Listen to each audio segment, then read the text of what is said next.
Alors bonjour Alain, merci de te prêter au Bonjour jeu. Sylvie, je t'en prie. C'est un plaisir, c'est un plaisir. Alors je t'explique un petit peu le principe en quelques minutes, voire moins.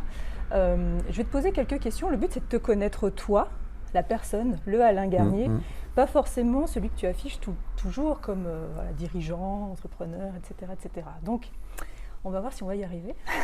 On verra. C'est un peu le jeu, on verra. Donc le principe c'est que je vais te poser quelques questions. C'est parti. C'est parti. Alors, le premier exercice qu'on demande à tout entrepreneur, c'est quand tu dois te présenter, mais alors en 2 minutes, maximum, qu'est-ce que tu dis? Mais là, je ne veux pas que tu te présentes en tant qu'entrepreneur forcément, mais en tant qu'Alain Garnier. Ah, quand je me présente en tant que personne, par exemple, tu vois, quand je me suis retrouvé dans des trucs de formation RH, on dit présentez-vous de manière holistique, tout ça, et on dit tout ce qu'on est. Que dire de dire que donc, je m'appelle Alain Garnier, j'ai 50 ans. Ouais, ça, c'est un grand changement dans ma vie d'avoir dépassé le cap des 50 à la moitié de sa vie. Hein, c'est quand même important dans la vie. J'ai une famille qui est devenue nombreuse parce que j'ai 3 enfants maintenant. Donc 3, je considère que c'est parents professionnels. Moi, je suis un passionné du numérique, qu'on appelait l'informatique avant, et je suis tombé vraiment quand j'étais petit dedans. Et aujourd'hui, je dirige une entreprise dans le numérique, innovante, voilà, à Montreuil, territoire d'accueil. Moi, je suis un provincial qui est monté à Paris, ville que j'adore. Et puis, à côté de ça, j'ai pas mal de petites passions. La musique, je crois. La musique, voilà. Moi, je suis un grand lecteur, la musique. J'aime beaucoup. Puis une autre passion qu'on peut qualifier de sérieuse, c'est la politique aussi. Je suis assez politisé comme garçon, comme on dit. D'accord. Donc c'est pas les violons d'Ingres qui te manquent finalement. Non, j'en ai même trop. D'ailleurs, moi, je suis un peu un hyperactif. Voilà. Ça, c'est ce qui caractérise ma vie. J'ai peu de temps de zénitude, tu vois, ce temps où on se dit qu'est-ce qu'on a à faire. Donc oui, voilà, tu sais pas t'ennuyer. Je pense que c'est effectivement ça. Je ne sais pas m'ennuyer. D'ailleurs, il y a des fois, ça, c'est effectivement un problème pour les autres, parce que je peux être épuisant, parce que je suis toujours en train de faire des trucs par rapport à ça. Voilà. Donc ça me caractérise plutôt globalement. Et que dire d'autre écoute, c'est déjà pas mal. Hein. Bah ouais, c'est déjà bien fourni comme portefeuille d'activité. Ça va. Et alors, donc tu diriges une société à Montreuil qui s'appelle Jamespot. Tout à fait. Alors toi, tu es de quelle école? Tu es plutôt CEO, PDG, DG? Alors, moi, je suis devenu, CEO, c'est le terme que j'ai sur toutes mes cartes de visite, parce que, quelque part, il y a une espèce de petite mode, tu vois, c'est la coquetterie un peu de notre domaine. Ouais. D'ailleurs, tu vois, politiquement, je me bats beaucoup pour avoir une baisse de cette domination culturelle américaine, et puis économique, tu sais que c'est un de mes combats. Et en parallèle, en fait, je suis le premier à jouer les codes à fond, tu vois, Jamespot, c'est un nom américain, je dis CEO. Parce qu'en fait, dans ce milieu-là, sinon, tu es exclu, parce qu'aujourd'hui, c'est ça les codes. Il faut prendre les codes. Donc, il faut prendre les codes. Donc, je suis plutôt dans cette ambivalence-là, en tout cas sur ce genre de sujet, tu vois. De toute façon, on est toujours pétri de contradictions. Et je suis devenu, par contre, vraiment président, parce qu'avant, j'étais gérant de la petite SARL, et là, je suis devenu président l'année dernière. Donc, j'ai franchi une étape. Et oui, madame. Président, donc voilà. Mais c'est vrai que j'emploie pas trop le terme président, parce que pour moi, il renvoie beaucoup à la dimension politique. Et donc, non pas que ça me jette d'être président, mais si je suis président de quelque chose, je serai président de la France ou de l'Europe, mais pas de Jamespot.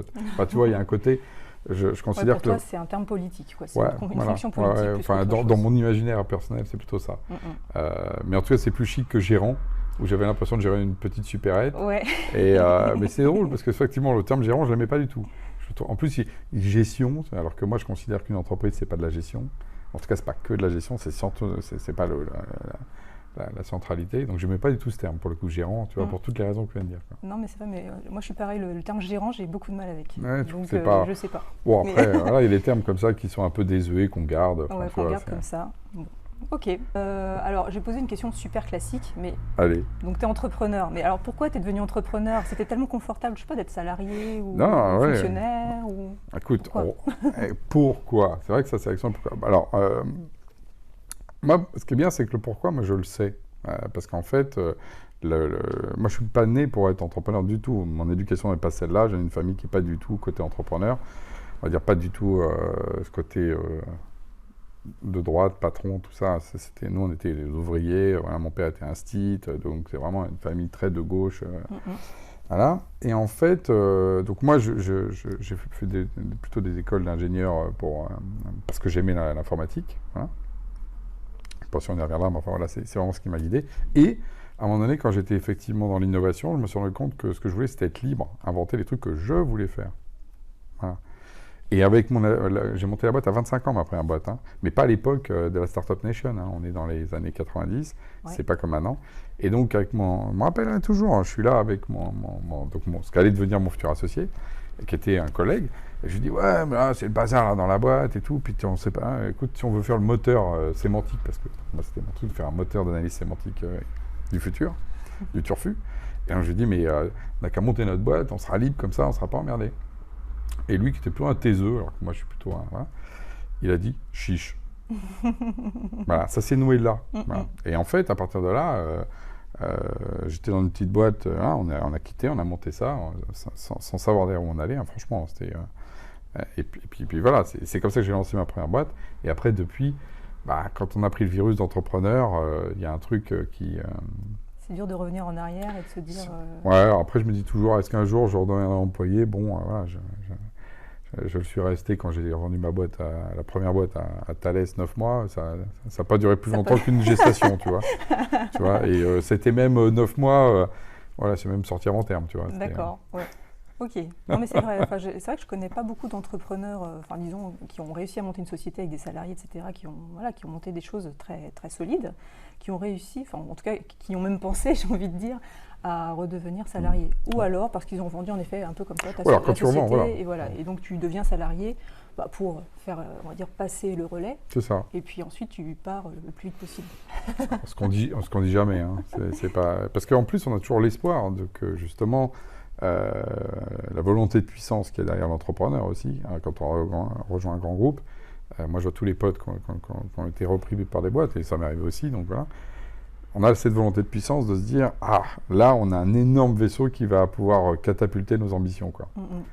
Bon, voilà, c'est plus compliqué. Après, voilà, il faut faire plus de politique, peut-être. C'est ça, et justement, mais pas la bonne politique pour moi. Parce que justement, le terme politique, pour moi, est un terme assez noble, qui, je trouve, aujourd'hui, un peu galvaudé dans plein de dimensions, par la mauvaise politique. Ouais. Qui est basé principalement sur le mensonge, quoi. Voilà, le rapport à la vérité, ou en tout cas, pas la vérité, mais plutôt la sincérité, ce qui est un peu différent. C'est pas un rapport philosophique à la vérité pour moi, mais c'est à la sincérité. Et moi, la politique sincère m'intéresse. La politique manipulatrice, je la trouve détestable. Même si je sais le faire, en plus, je ne suis pas naïf ou je ne sais pas quoi. Je trouve ça détestable. Et ça produit des effets dans les groupements humains que j'aime pas du tout. Où on a des gens avec une intelligence incroyable qui finissent par gâcher leur temps à ça. Dans des arrière-mondes, des arrière-temps, des discussions off, des discussions sur les gens comme ça, sans aucune production de... Mais justement, pas seulement de valeur, mais même de... Parce que ça, ce serait très entrepreneurial, produire de la valeur. Mais même produire de l'art, produire de l'amour, de l'humour, produire de la bonne cuisine. Enfin, tu vois, je dis des fois, les gens ne comprennent pas ça. Je suis très premier degré, moi. Et est-ce que tu penses que, justement, maintenant, c'est encore possible d'être sincère quand tu diriges des personnes, quand tu fais de la politique parce que c'est vrai que tout le monde aspire à ça, à la sincérité, mais finalement, quand il y a des personnes qui sont sincères... Non, tout le monde n'aspire pas à ça, je suis désolé. Non, je ne suis pas d'accord. Non. Non, moi je pense que, est-ce que c'est possible? Oui. Par contre, est-ce qu'on obtient le maximum d'une société un peu perverse dans ce mode-là? Sans doute pas. Donc, du coup, c'est plutôt la question, qu'est-ce que je suis prêt à abandonner dans cette sincérité pour obtenir cette espèce de pouvoir social qu'on va me conférer? C'est ça les vrais trade-offs, les vrais choix. Donc moi, est-ce que... voilà, donc après... Alors moi, je ne veux pas être moraliste, je veux pas... Justement, moi, je suis nietzschéen, donc je ne veux pas juger les gens seulement dans le bien et le mal. Mais par contre, je ne veux pas qu'ils nous mentent et je ne veux pas qu'ils me mentent. Donc quelqu'un qui veut la volonté de pouvoir, quitte à être manipulatoire, très bien, mais c'est son choix. Le jour où il est pris en corner, il ne faut pas qu'il vienne pleurer, quoi. C'est sûr. Tu vois, c'est ça, moi, le truc. Et quand il est malheureux comme une pierre, parce qu'en fait, il n'est pas bien au fond de lui, tu lui dis, c'est ton choix, assume-le jusqu'au bout. Donc voilà, donc moi, je dirais plutôt, j'essaie plutôt d'être dans la voie de la sincérité, quitte à être plus petit. Plus petit au sens de mes ambitions, par exemple, politiques, ou mes ambitions même entrepreneuriales. La boîte ici, elle est à l'échelle de l'univers, c'est une petite coquille de noix. Ouais. Mais à l'échelle, en tout cas, de l'écosystème Montreuil, 30 personnes dans le numérique, aujourd'hui, on a une vraie place, on a une marque à respecter, etc. Donc, voilà. Après, à côté, il y a des gens, ils lèvent des fonds, ils font des pirouettes, etc. Et ils passent encore à une autre échelle, qui est l'échelle mondiale, par exemple. Voilà. Très bien. Moi, ce que je dis, c'est qu'il y a des moments où là, la sincérité, par exemple, vis-à-vis des fonds, par exemple, voilà, un exemple typique, bah, elle est plus de mise. Ouais. C'est tout. Et là, tu sais que tes employés, tu leur racontes des trucs qui ne sont pas vrais. OK. Mais parce que tu veux devenir une boîte mondialisée avec 500 personnes. Voilà. Les potes que j'ai connus qui ont des accélérations à 200-300% de croissance en levant de l'argent sont en général dans un rapport un peu manipulatoire avec leurs employés, c'est tout. Voilà. Nous, on l'est, je pense. Je dis nous parce que je ne suis pas seul, on est aussi avec des associés. Ouais. Beaucoup moins. Mais voilà, mais ça nous enlève pas. Enfin, pour moi, c'est pas une vertu. Je veux pas l'ériger comme une espèce de vertu. C'est parce que moi, je suis centré là-dessus que ça me va bien, moi, en tant que personne. Tu vois, moi, je souvent. Donc, tu es assez fidèle à tes valeurs. Disons que tu as des valeurs que tu as envie de défendre. J'essaye de les suivre, en tout cas. Tu essaies de les suivre. J'essaie de les suivre. Et justement, du coup, au sein de Jamespot, par exemple, comment au quotidien, dans le quotidien de ton entrepreneur, tu arrives à faire passer, enfin si tu y arrives d'ailleurs, ces valeurs que tu peux avoir? Parce que tu y arrives déjà. C'est toujours compliqué parce qu'il y a deux choses aussi, tu vois, si on rentre vraiment dans le fond de ces questions-là. D'abord, comme je suis épris de grande liberté, tu vois, j'ai pas forcément envie non plus d'imposer aux autres. Donc moi, je suis souvent en induction. C'est-à-dire que j'essaye de montrer le chemin de ce que je pense être bon pour le collectif, pour moi et pour l'autre. Et après, chacun prend son chemin. Tu proposes et après, les autres voilà. suivent ou non. Oui. Donc, j'essaye de ne pas être en mode fais ci, fais ça, soit comme ci, les injonctions de ce type-là. Après, je dis j'essaye parce que après, quand on définit de toute façon un cadre social, des règles collectives, généralement, c'est finalement très formateur. Tu vois. Voilà. Donc, pour te répondre, comment je fais? C'est plutôt en travaillant de manière explicite en plus, c'est pas caché justement. Moi, je dis à tous les Jamespotiens, moi, je veux construire ce qu'on appelle une culture de la discipline, au sens on va dire, asiatique du terme et plutôt bouddhiste du terme. C'est-à-dire se donner des règles de comportement qu'on considère justes et qu'on va engrammer et qui vont être les règles qui vont nous amener à réagir en fonction du contexte. Plutôt que de dire, tu vois, par exemple, là, c'est typique avec la crise du Covid. Oui. Tu vois, il y avait tout de suite les trucs, alors il faut se laver les mains, il faut faire ceci, il faut mettre un sens de circulation, les gens mettaient des flèches par terre pour savoir dans quel sens il faut marcher. Ça, tu vois, c'est une culture du process. On te dit ce que tu dois faire, et puis tu es comme une vache, tu suis tu vois, puis on tape sur les fesses si tu ne le fais pas. Ok, bon. Moi, j'ai plutôt dit non. En gros, les locaux vont devenir un espace de coworking, on est en risque, mais chacun est aussi en autonomie vis-à-vis de ça. Par exemple, la question d'un masque, faut-il porter des masques quand on est en réunion? J'ai dit, ça c'est localement qu'on le décide et les gens doivent sentir les égards qu'ils doivent avoir vis-à-vis des autres. Donc tu vois, tu as une culture de la discipline et non pas une culture du process. Et donc ça, j'essaye de l'inculquer au sein de Jamespot avec des valeurs cardinales, tu vois, du genre le progrès, donc c'est-à-dire le progrès, alors justement pas le progrès au sens... qui est un terme qui a été bouffé là aussi par la politique mensongère. Ouais. Le progrès sur soi, c'est-à-dire progresser dans sa pratique.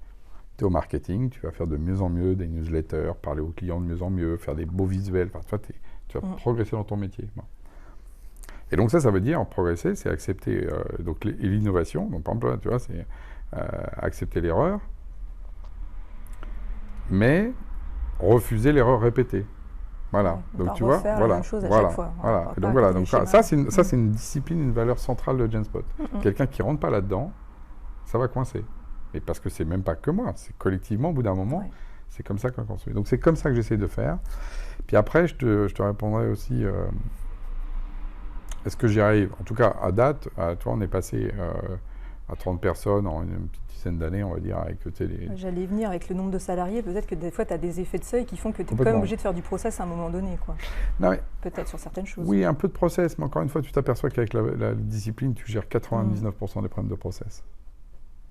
Tu t'aperçois de ça. Et tu t'aperçois que quand tu fais de la sociologie des boîtes, qu'on met en place des process, les gens ne les respectent pas.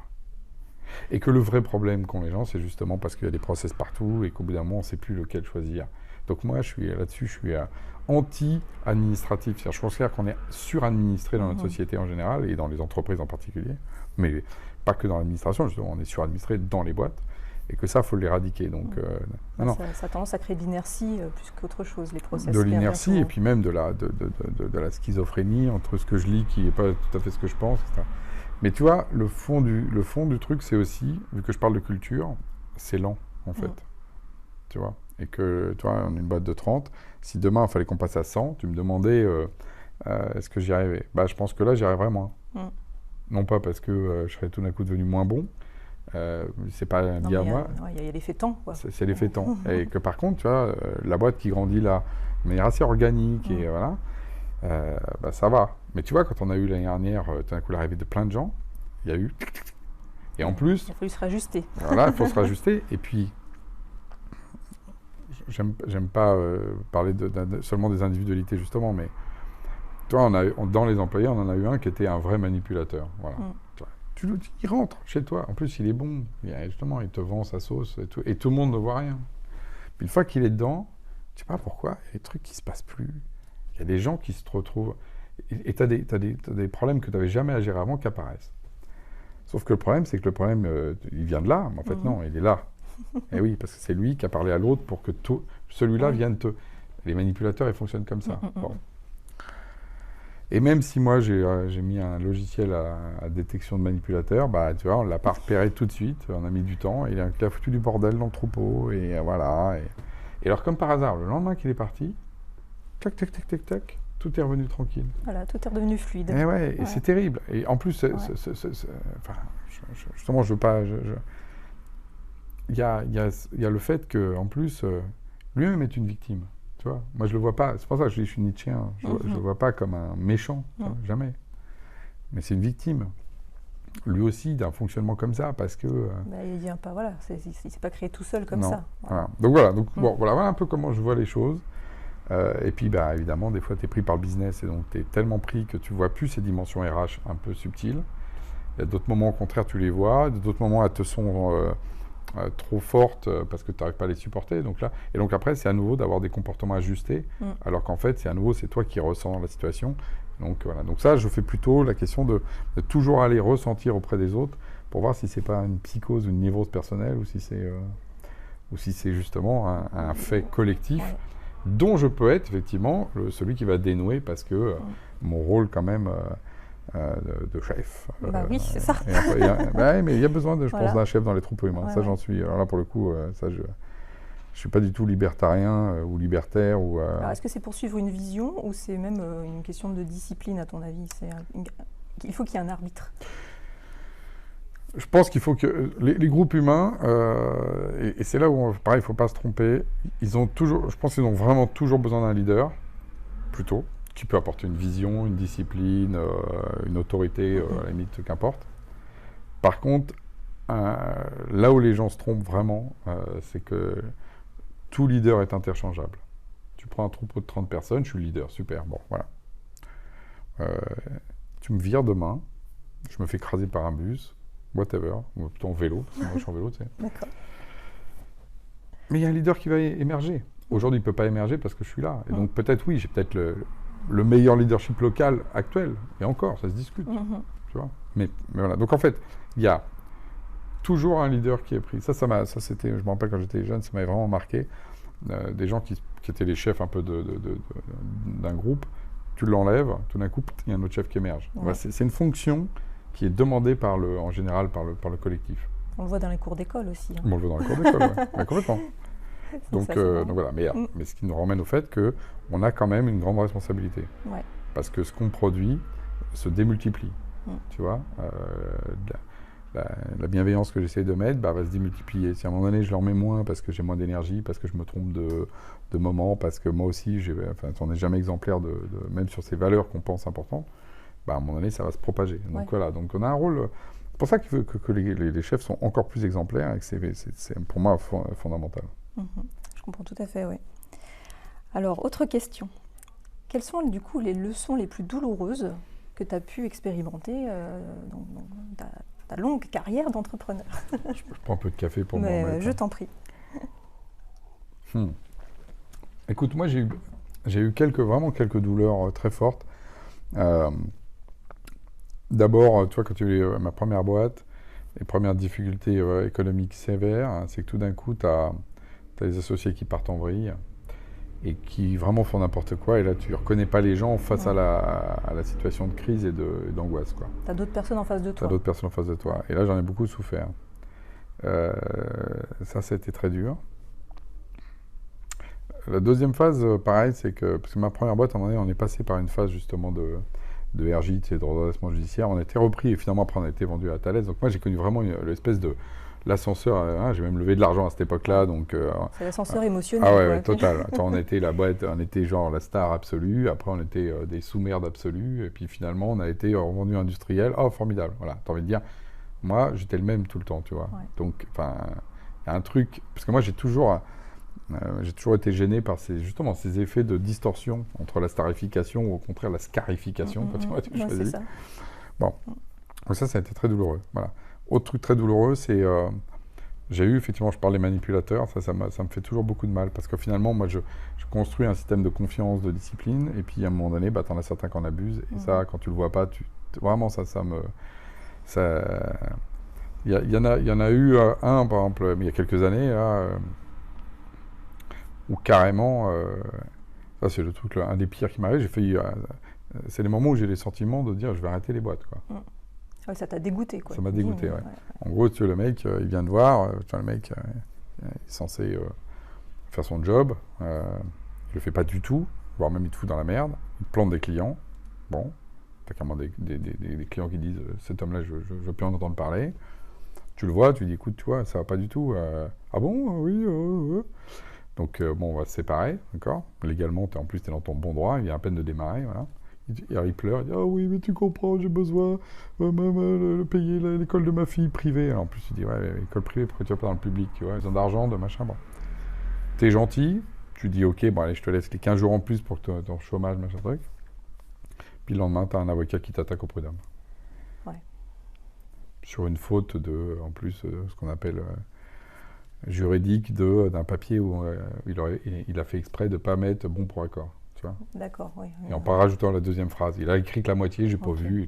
Ouais, donc vice de procédure ou je ne sais quoi. Et puis là, il te demande du fric tout de suite, sinon, voilà. Et à ce moment-là, de la boîte, en plus, n'a pas d'argent. Voilà. Ouais. Là, franchement, tu vois. Et le mec t'ayant fait mondes et merveilles en t'expliquant que lui, en plus, il avait été élevé à l'école américaine, donc tu comprends, on peut le virer n'importe quand, qu'il était évidemment bindé sur les résultats et tout. Enfin. Et là, tu t'es dit, bah, il y a des vraies grosses crapules. Et tu comprends pourquoi la grande majorité des chefs d'entreprise, au bout d'un moment de s'être pris des claques comme ça, deviennent plus durs. Et donc, petit à petit, comme on dit, on le cuir épais et finissent par devenir... tu deviens plus paranoïaque, forcément. Et donc, tu anticipes, même quand les gens ne sont pas comme ça. Et tu comprends pourquoi, effectivement, la confrérie des entrepreneurs devient un écumoire, parce que ceux qui survivent, c'est les plus paranoïaques. Je crois que c'était le patron d'un tel qui avait dit ça. Et après, voilà, on est surpris qu'ils aient cette attitude qui peut être très dure, etc. Mais parce qu'il y a eu aussi ça qui est arrivé dans les trajectoires. Et moi, j'ai pas un pote qui a monté une boîte qui n'a pas des histoires comme ça, 1, 2, 3, 5. Tu vois, sans parler tu vois, de l'administration, trucs comme ça. Donc, tu vois, moi, une fois... l'administration française. Tu vois. Moi, tu vois, j'ai l'impression d'avoir toujours, tu vois, j'ai suivi les règles. Suivi les règles, tout ça, machin. Redressement fiscal, URSSAF. Une nana qui vient et tout. Pareil, la boîte à l'époque, on n'était pas bien riche. Il y avait un stagiaire qu'on avait pris parce qu'il voulait découvrir l'informatique. Son école veut pas faire parce qu'il était au lycée, veut pas faire de convention, parce que tu comprends, le directeur d'école, il veut pas prendre le risque de signer un papier. D'accord. On le prend. Parce que moi, je considère qu'en plus, le gamin, il avait bien bossé, c'est en terminale, quoi. On lui verse les indemnités de stage, quoi. Quand on a été redressé à l'URSSAF, ils l'ont pris comme un cas, et la nana, si tu veux, publiquement, comme ça, dit... mais je vous reconnais, vous les patrons, vous volez la retraite des jeunes, c'est comme ça que vous vous comportez. Tu vois. Elle projetait son regard marxiste, CGT, ça. Et moi, j'avais trouvé ça, mais d'une violence pour moi, tu vois. On avait essayé d'aider ce gamin et tout. Ben, j'ai plus jamais pris un stagiaire comme ça. Cette nana a détruit une partie de l'humanité chez moi, de prendre des gens pour les aider, mais si je suis en risque juridique. Alors, pendant donc, toi, ça fait 10 ans, ça. Pendant 10 ans, j'ai aidé personne. Un chômeur serait venu, il n'était pas avec un papier. Je lui ai dit, tu te démerdes. Tiens, je te donne le numéro. Appelle-la, la nana. Appelle-la. Ouais. Et ça m'a fait énormément mal à l'époque. J'ai mis énormément de temps à m'en remettre. Parce que justement, toute mon histoire personnelle a été construite sur le fait de ne pas être un voleur. Si tu veux, tu vois, moi, je ne suis pas un voleur. Ouais. Je construis des trucs, je paye mes impôts, tout ça. Et tu vois, parce que je suis un patron, tout d'un coup, je fais... Tu sais, c'est comme... mais je comprends très bien de ce qu'on vit aujourd'hui. Alors, comparaison n'est pas raison, je ne voudrais pas que... Mais là, on est dans le 9-3. Bah, quand tu es black, tu vois, voilà, et ben, je peux te dire que tu n'as pas du tout la même perception. Les gens te voient comme un black. Et donc, voilà, mais c'est pareil. Moi, je t'ai vu comme un patron. Alors, ça peut être vu comme un truc très bien d'un point de vue social. Mais sous cet angle-là, pour des gens qui sont pour moi... tu vois, plutôt mon milieu historique, culturel, de me faire traiter de ça, j'ai trouvé ça très dur. Tu vois, voilà. Et c'est vrai que quand tu dis que tu es patron ou chef d'entreprise, tout de suite, alors je sais pas, on est enveloppé d'une espèce d'aura. Alors, quand on a un entrepreneur en face de nous, bah souvent, entre guillemets, on se reconnaît entre pairs, donc on connaît les galères, on connaît les trucs positifs. Mais c'est vrai que quand tu as quelqu'un qui a une image du patronat qu'on peut voir véhiculer dans les médias, tout simplement, tout de suite, c'est alors soit on est voleur, soit on va être dur, soit on cherche forcément à arnaquer quelqu'un. Voilà, donc c'est vrai que c'est ça. Une image. Mais après, mais parce que justement, c'est un peu comme ces histoires de catégories. Donc quand on essentialise, moi je pense que, on parlait de taille tout à l'heure, un patron du CAC 40 ne peut pas gérer sa boîte comme moi. Et de penser qu'on est dans la même catégorie parce que statutairement on est tous les deux présidents d'une SAS, c'est juste, voilà, c'est comme confondre le président de la France et le président d'un club sportif. Quoi. Bah, c'est pas le même affect. C'est pas le même affect. Il connaît pas ses 500 000 salariés. Voilà.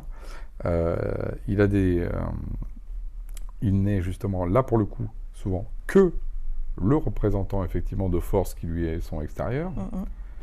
Le marché, les analystes, ses actionnaires. Voilà, il n'est que le représentant de ça. Alors que moi, tu vois, avec mon ni Dieu ni maître, bah, ouais, moi j'ai les salariés, le marché, donc mes clients, mais c'est tout. Ouais. Et puis tu crées ta société, parce que je pense qu'il y a quand même pas mal de patrons du CAC 40, ce ne sont pas les fondateurs, ce ne sont pas les créateurs, et ça se ressent dans le mode de management. Ça se ressent, voire même on les sélectionne comme ça. Enfin, tu veux, et là, tu retrouves la sélection française là-dessus, qui crée d'ailleurs une distorsion qui est que les gens qui dirigent ces boîtes-là sont vraiment d'un type très particulier et qui sont des gens dont on a débranché l'affect. Tu vois, quand tu es passé par l'X et l'ENA, c'est bon, on t'a débranché l'affect. Parce que tu es d'un côté sur une vision scientifique du monde, les chiffres, c'est le bonheur, tu es un mathématicien. Moi je suis plutôt un scientose, donc je vois très bien ce que ça veut dire. Et de l'autre, tu es énarque, donc en gros, tu considères que la loi et donc l'écrit et donc le côté performatif suffit à changer le monde. Ben voilà, donc tu es en position d'être totalement coupé justement de ce qu'est la réalité. Parce que tu vas prendre Excel, tu vas faire des projections, puis de l'autre, tu vas dire, d'un point de vue performatif, bah, je fais le plan 2020, le plan 2030, et puis voilà ce qui va se passer. Tu bouges les trucs, les pions comme ça. Tu vois pas l'impact terrain. Tu vois pas l'impact terrain, rien à foutre. Et d'ailleurs, c'est ce qu'on te demande, et c'est comme ça que tu obtiens les trucs France Télécom, et les mecs à la fin se jettent par les fenêtres, et on comprend pas pourquoi. Voilà. Et ça, c'est... Donc c'est pour ça que, là-dessus, quand on parle de patron ou de chef d'entreprise, bah, pour moi, c'est juste deux métiers qui ont juste, mais rien à voir. Quoi.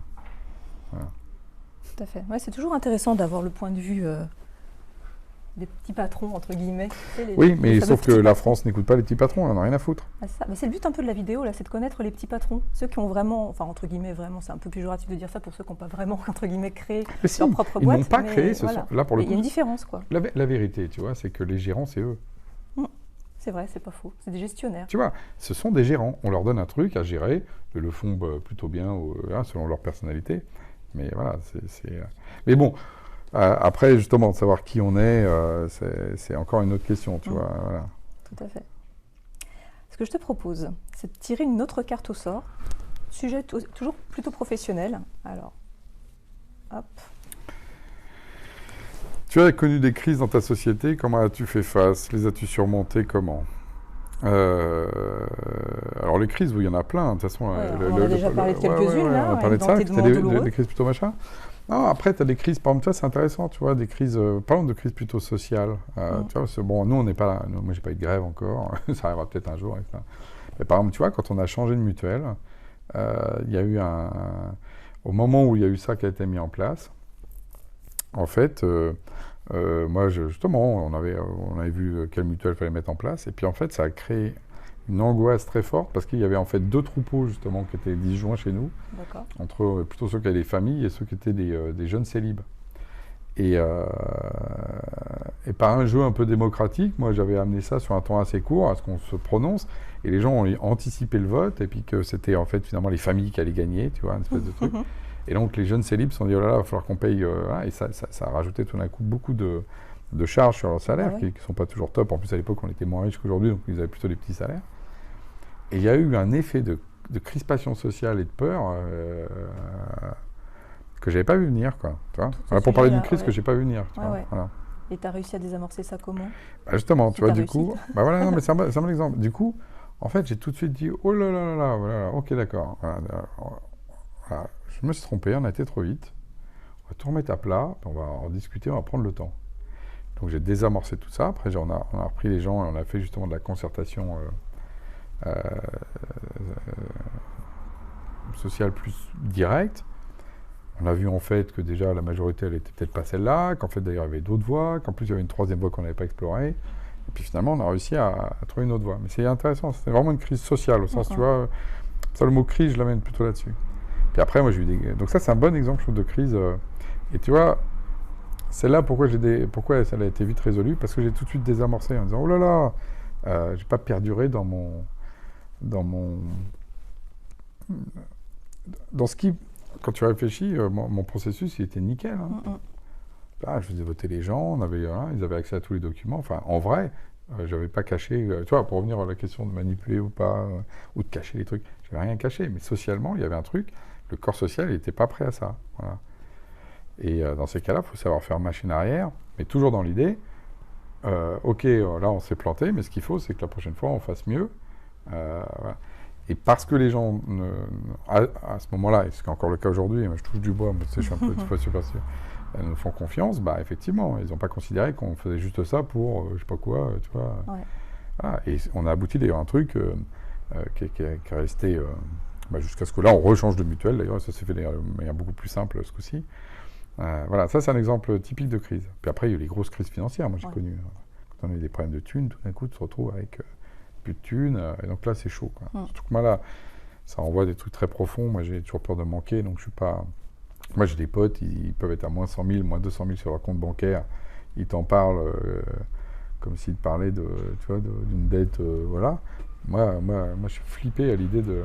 Je me rappelle un banquier, un jour m'a dit, mais vous avez jamais été à découvert avec Genspot? J'ai fait, bon, non, c'était presque pas normal, tu vois. Je suis un peu là-dessus, tu vois, c'est en ce sens-là où je suis pas un vrai entrepreneur, tu vois, on me dit toujours, l'entrepreneur c'est le risque. Moi, je prends beaucoup de risques, en fait, sur l'image, les produits, l'innovation, enfin, plein de choses comme ça. Côté financier, je suis... plus prudent. Ouais, je suis même je pense, je suis même, peut-être des fois trop prudent, tu vois, c'est toujours pareil, trop, pas assez, c'est un équilibre, tu vois, c'est pas... En tout cas, j'irais pas dire que là-dessus, l'entrepreneur c'est le risque, tu vois, pour moi. C'est sûr. Je trouve que l'entrepreneuriat, c'est quand même un moment dans la vie, donc qui peut durer longtemps quand on est entrepreneur, du coup, depuis plusieurs années, où tu as une opportunité, alors si on peut appeler ça une opportunité, mais de connaître différentes crises et du coup, à chaque fois, tu dois réfléchir comment t'adapter, comment tu vas réagir, et c'est toujours quelque chose que tu n'as pas rencontré avant.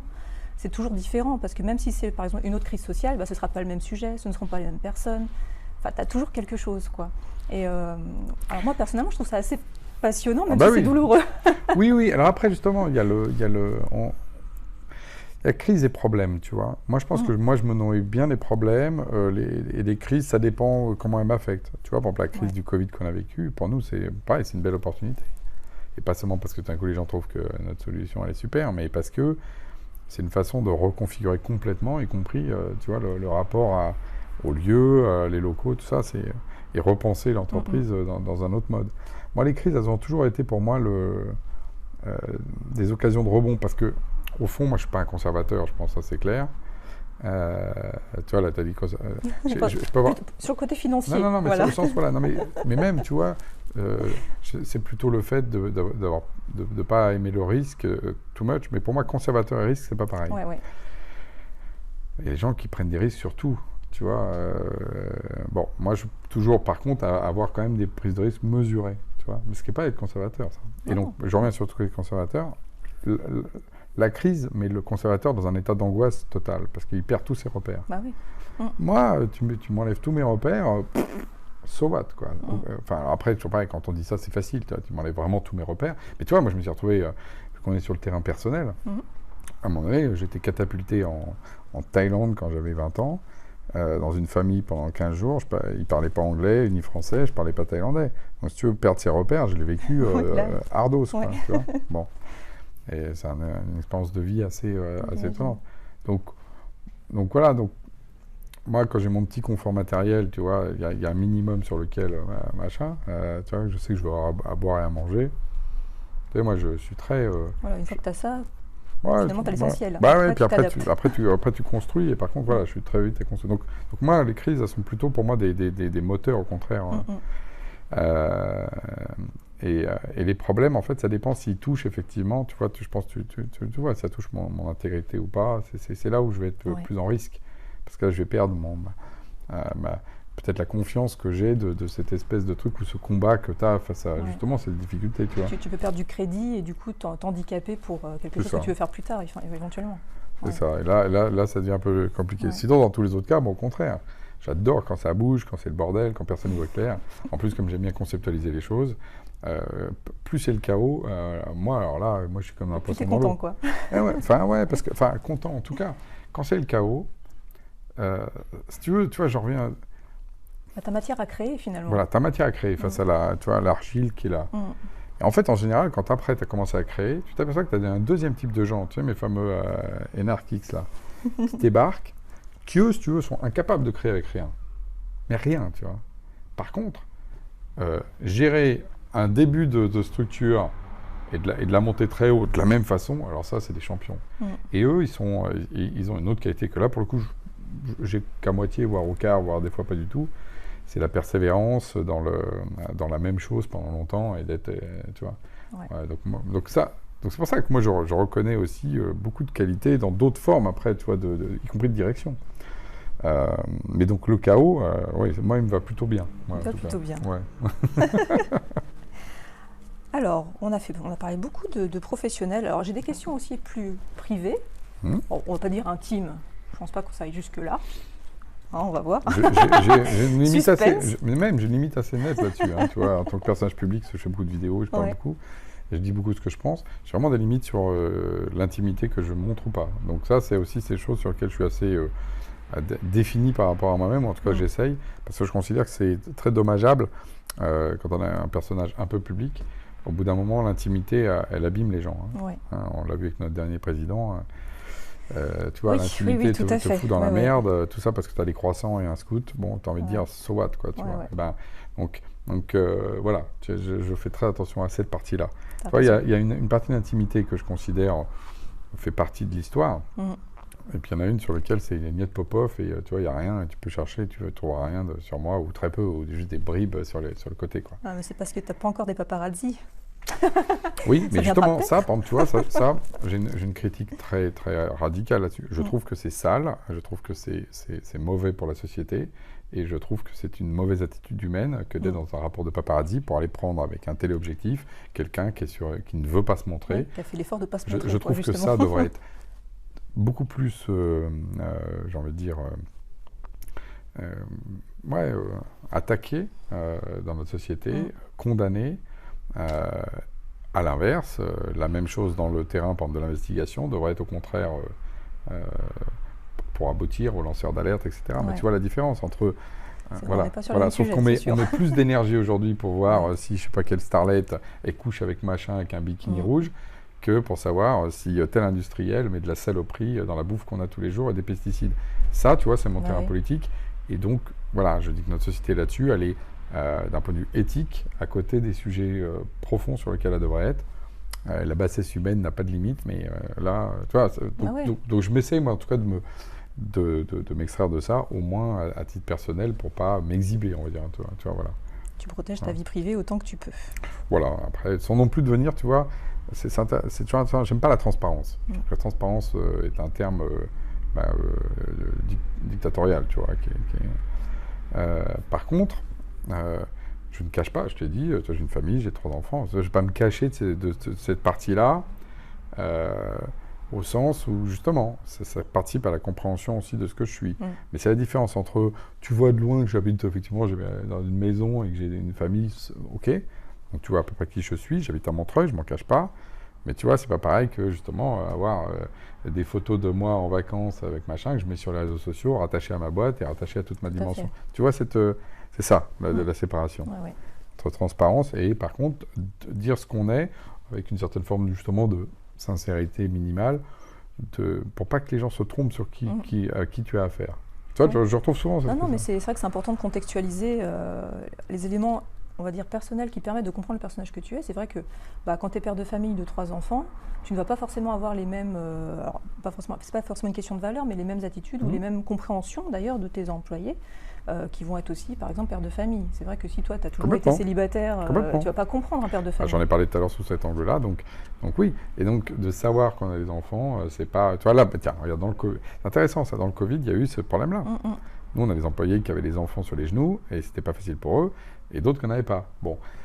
On le sait par la mutuelle plus ou moins qu'ils ont des enfants, mais tu sais, tu rentres dans ces histoires de RGPD, machin, est-ce que... Voilà. Moi, je considère que ça, c'est une information importante. Et là, on est rentré plus dans l'intimité, d'ailleurs, avec le télétravail des gens. J'ai essayé de le faire de manière, d'ailleurs, la plus tu vois, subtile, et puis aller sur la pointe des pieds. On a équipé les gens chez eux. Donc, il y a aussi besoin de savoir qui ils sont, pour savoir de quoi ils ont besoin, pour, tu vois, jauger un peu, sans rentrer non plus dans l'intime, que tu l'as compris, qui m'intéresse même pas. Moi, je dis souvent, d'ailleurs, c'est un truc que je dis ici, mais je dis partout, moi, je suis pas très people. Moi, souvent, après, on me dit, ah non, mais tu sais qu'un tel, il était avec Bidule. Ah bon, peut-être. Tu vois, oui, so what, quoi, tu vois, voilà. Par contre, de savoir qu'il est en couple ou pas, et donc il a une vie affective, ou qu'il a des enfants, ça, c'est important. Tu vois, parce que moi, de savoir tu vois, si on revient sur les salariés, de savoir qu'un salarié est un gros fêtard, qui fait des rave parties, tu vois, moi, c'est un monde que je connais un petit peu. Je m'en fous qu'il le fasse ou qu'il le fasse pas, au sens moral. Par contre, le fait de le savoir, j'aurais une autre perception de lui lundi matin, alors que je sais qu'il est parti à Amsterdam 3 jours. Tu vois,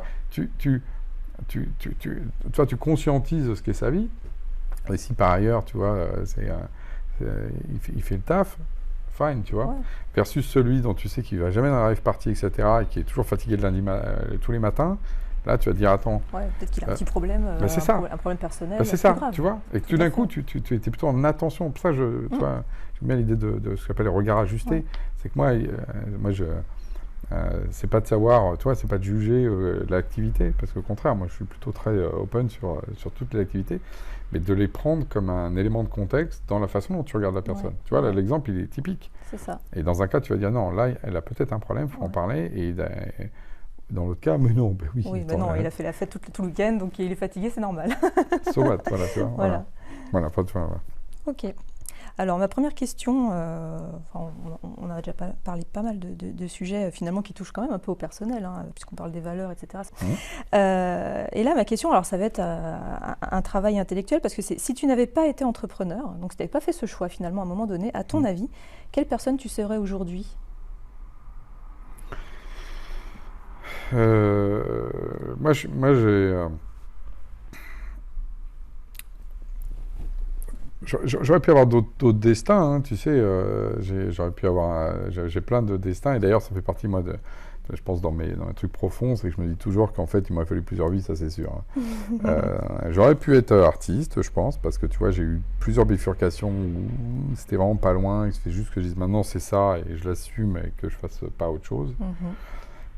Donc dans la musique un peu principalement, mais pourquoi pas dans l'art moderne aussi, parce qu'il y a eu un moment où, tu vois, j'aurais pu commencer à faire des conneries sur l'art moderne, et c'est un truc, l'art moderne, un truc qui résonne avec moi, avec ce côté un peu conceptuel, ce côté un peu foutraque, le chaos dans lequel tu peux mettre des concepts et après les mondes, tu vois, ça c'est typiquement l'art conceptuel. Et en même temps, je déteste ça, dans ce que ça a produit comme vacuité par rapport au reste de l'art. Mais tu vois, j'aurais pu être un personnage de ce type-là. Tu vois, j'aurais pu être Jeff Koons, tu vois, qui est un des personnages que je déteste le plus sur Terre. J'aurais pu être cette espèce de gros... Voilà. C'est intéressant, tu vois, de se dire que dans mes capacités, j'aurais pu bifurquer sur ce que je déteste. Tu vois, tu dis. Mais ça, tu vois, ça me rappelle un bouquin que j'aime beaucoup, qui s'appelle La part de l'autre, d'Eric Emmanuel Schmitt. J'ai lu ça il y a longtemps. Tu sais, qui raconte l'histoire d'Hitler, qui bifurque justement, qui devient celui qu'on connaît, ce personnage détestable de l'histoire, et de l'autre, aux Beaux-Arts, qui devient un artiste. Et en fait, on voit la bifurcation des deux types de Et en fait, on voit que les deux histoires sont finalement très mêlées, et non pas, justement... Donc voilà, je veux dire, comparaison n'est pas raison, mais j'aurais pu devenir un personnage... Voilà. J'aurais pu devenir aussi un chercheur, parce qu'en fait, tu vois, c'est vraiment l'autre truc, tu vois. Un scientifique chercheur, dans le domaine plutôt de l'informatique, je pense, pour le coup. Puis ça, il y en a qui font des trucs. Hein. J'aurais pu devenir politique aussi, parce qu'il y a vraiment d'autres moments où je suis monté assez loin, où c'est pareil, il suffisait que je dise, bon, allez, maintenant, je passe de l'autre côté, puis je reste sur le Solferino, et puis j'y serais resté, tu vois. J'étais assez présent, et puis tu t'aperçois que je mets des guillemets, mais tu montes assez vite dans ce milieu-là, qui est justement pas toujours extraordinaire, tu vois, parce que, voilà. Bon, après, il y a plein de plafonds de verre, hein. Je dis pas que je serais monté très haut, parce que, justement, j'ai pas le bon pédigré, tu vois. Bah non, regarde, on a encore pondu un énarque, tu vois... inspecteur des finances, enfin, tu vois, moi je veux bien, mais tu vois, on est quand même dans la répétition du schéma, tu vois. Complètement. Bon, bah, voilà, et que, tu vois, moi, au milieu de tout ça, je suis vraiment, mais alors, un gilet jaune, tu vois, mais vraiment, tu vois, pour plein de choses. Provincial, très critique de ce système-là, qui déteste faire allégeance à des barons qui vont te protéger, enfin, tu vois, ce qu'a fait Macron, et dans lequel, dès que tu peux, tu mets un coup de couteau dans le dos pour ensuite prendre sa place. Enfin, espèce de truc, moi, qui vraiment me... c'est des valeurs, quand tu les as pas, c'est un peu compliqué de se dire que tu n'aurais pas forcément été capable d'aller jusque-là. Mais j'ai joué avec ça. J'ai joué avec ça parce que j'étais dans ce milieu-là. Donc, à un moment donné, j'ai même été confronté à ça. J'ai conseillé des gens. Donc, en termes de conseiller... toi, j'ai pu prendre des positions qui étaient... Alors, non pas de foutre des coups de couteau dans le dos, parce que j'évitais toujours de passer du côté obscur de la force, quand même, mais d'être dans un jeu politique, et tu t'aperçois que ça marche, hein. Tu t'aperçois que ça marche. Mais tu te dis... Bon, finalement, avec toutes ces fourches, tu t'es quand même maintenu sur ton rôle d'entrepreneur. Ouais, mais je pense qu'en fait, il y a un autre truc, tu vois, c'est quand je réfléchis à ça, grande liberté, peur de manquer, innovation... Tu vois, ça c'est un peu notre création, tu vois. Tu penses à... Il ne faut pas voir que les côtés positifs, tu vois, si je t'avais mis que les deux trucs positifs, moi, mais la peur de manquer m'a beaucoup ramené dans ce milieu-là, parce que c'est dire, attends, moi je veux gagner ma thune, ça c'est mon... Tu vois, ça c'est un... Alors, c'est toujours pareil, on est constitué de tout ça, mais ça c'est vraiment la partie la plus noire que je porte de mon histoire familiale, en fait. Dans mon histoire familiale, quand tu regardes, beaucoup, en fait, n'arrivent pas à s'extraire, parce qu'ils ont tellement peur du lendemain et de la fameuse fin de mois, quoi. Et que ça, quand tu as vécu ça des générations et des générations, c'est un truc qui te caractérise, enfin qui finit par te définir finalement. Ouais. Et ça, les gens, c'est intéressant parce que moi je côtoie évidemment plein de gens qui ne sont pas du tout ça, qui sont nés, tu vois, ils sont arrivés à 20 ans, ils avaient déjà un appartement donné par papa-maman, tu vois. Et tu vois la liberté, la légèreté qu'ils ont sur plein de sujets. Mais oui, de choix. Bah oui, évidemment, parce que de toute façon... au pire, ils ont un appart, et aujourd'hui, tu vois, tu as un appart. Et le système social français, tu bouffes, so what, quoi. Tu vois, j'ai envie de dire. Après, les livres sont gratuits maintenant dans la rue, tu peux même aller les lire n'importe où. Une box internet, tout le monde peut l'avoir. Donc, tu vois, ce que je veux dire, c'est que le niveau minimum, voilà, bon. Et donc, voilà, donc c'est un... Bon, ça, c'est vraiment quelque chose qui m'a caractérisé et qui m'a peut-être amené là-dedans, sachant que le monde des chercheurs, c'était plutôt... à nouveau, un truc politique de mandarina, mais tu vois, enfin, c'est moi qui me... C'est ce qui m'a... Alors que j'avais 20 ans, j'ai fui, mais en courant, quoi. En courant.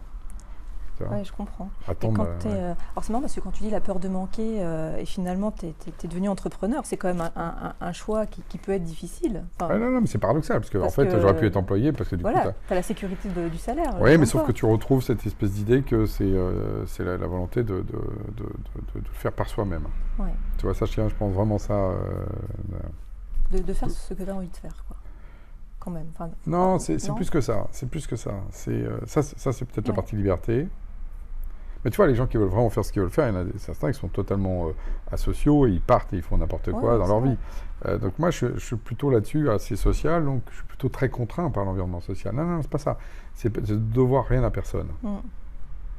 Ouais, tu te fais tout seul, finalement. Voilà, alors, en fait, c'est pas vrai. Je te parle en français, c'est toute l'histoire de l'humanité. Tu vois, je suis en train de lire un bouquin qui me marque beaucoup en ce moment.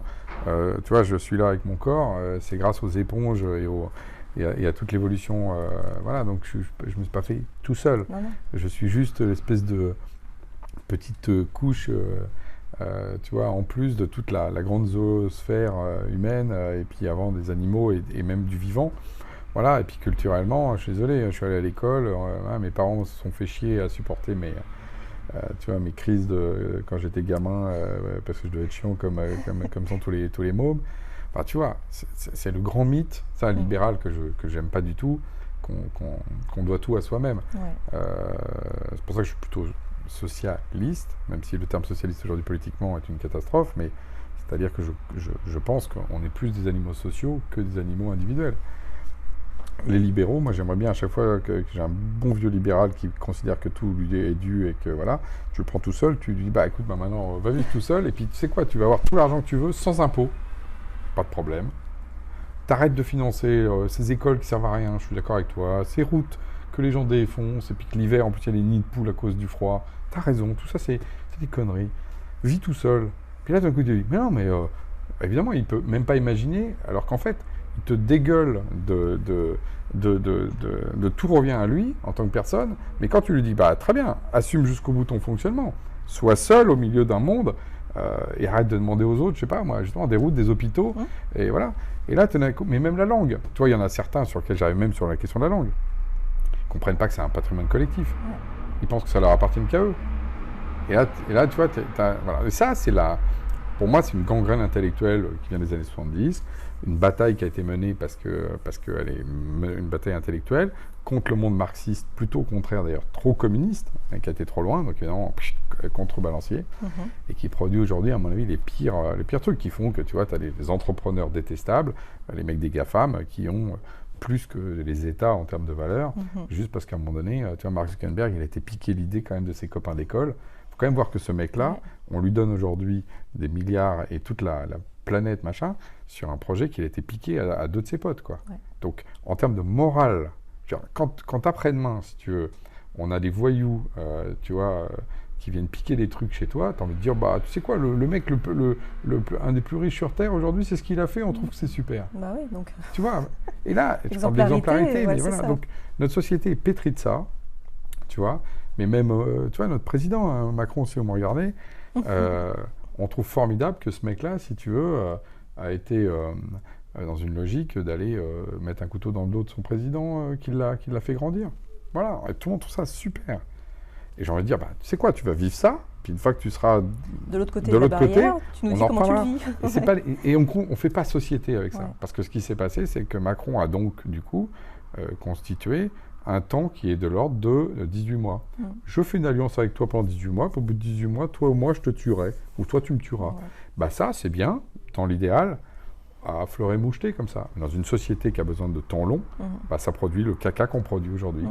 Plus personne n'est capable d'avoir le temps long. Comment je pourrais avoir confiance dans ce qu'on va faire, vu qu'au bout de 18 mois, je sais que tu vas essayer de me prendre ma place, mon temps, mon énergie, whatever. Voilà, donc bon, voilà, j'ai une critique assez là-dessus, assez... Je vois ça. C'est mon côté politique, tu vois, j'ai pas de... Voilà. Non, mais c'est toujours intéressant, hein. T'es un personnage assez riche, c'est assez sympa de voir justement toutes ces facettes. J'aime bien. Alors des fois, les gens sont perdus d'ailleurs, ce que j'ai appris à me contrôler, c'est que pour moi, tout ça, c'est qu'un seul continuum. Et ça, je suis prêt à le défendre philosophiquement, mais assez profonde. Sauf qu'on a éduqué les gens pour se séparer.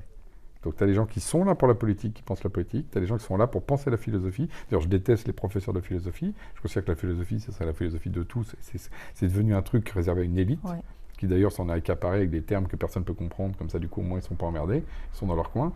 Tu as ceux qui travaillent, tu as ceux qui dirigent, tu as les flics, les CRS qui tapent. Et tout ça, tu vois, en vrai, on ne fait plus circuler l'humain qu'on est, parce qu'en fait, on est en même temps, et d'ailleurs quand on est, tu vois, père de famille, tu es en même temps un peu philosophe, un peu chef de famille et donc patron, parce qu'il faut que tu gères quand même, pas seul d'ailleurs, mais avec ton associé qui est ton conjoint ou ta conjointe, ça dépend de tes affinités sexuelles. Tu as ensuite le CRS en toi, parce que de temps en temps, il faut les mettre de l'ordre. Donc tu vois, au niveau individuel, on fait circuler tous ces personnages.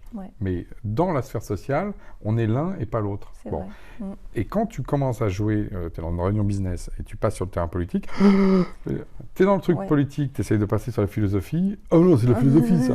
Donc en gros, voilà. Et donc moi, j'ai mis beaucoup de temps, je pense, à comprendre ou à accepter, plutôt accepter que comprendre. J'avais compris très tôt ça. Ça, tu vois, ça, j'aurais pu te le dire quand j'avais 20 ans.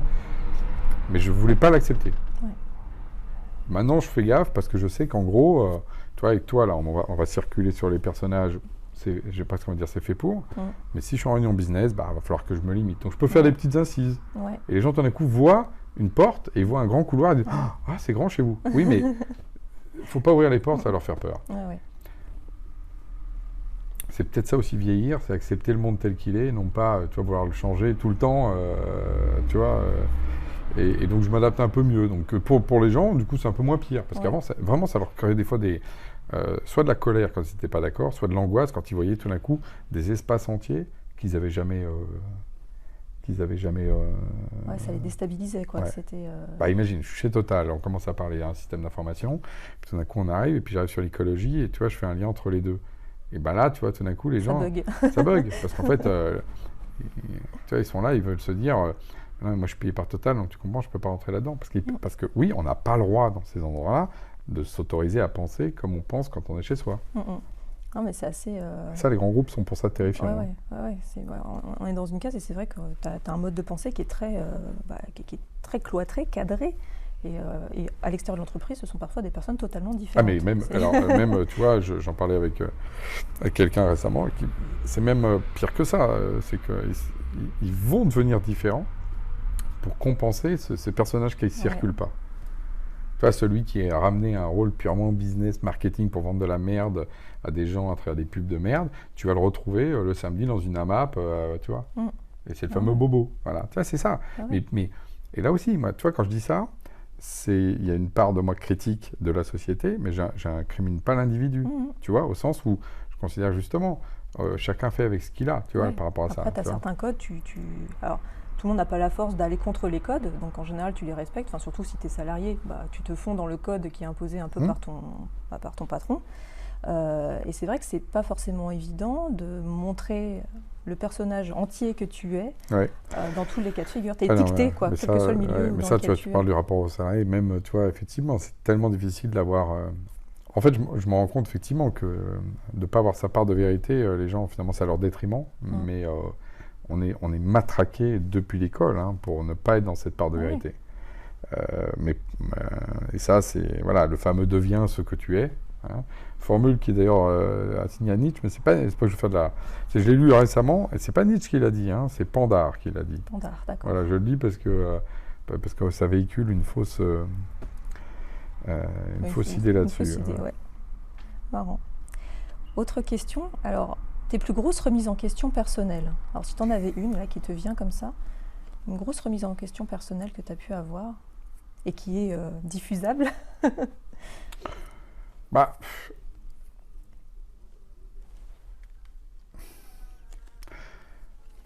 Ce qui est marrant, c'est que moi, je pense, il faudrait demander aux autres pour voir si c'est vrai, c'est peut-être pas vrai.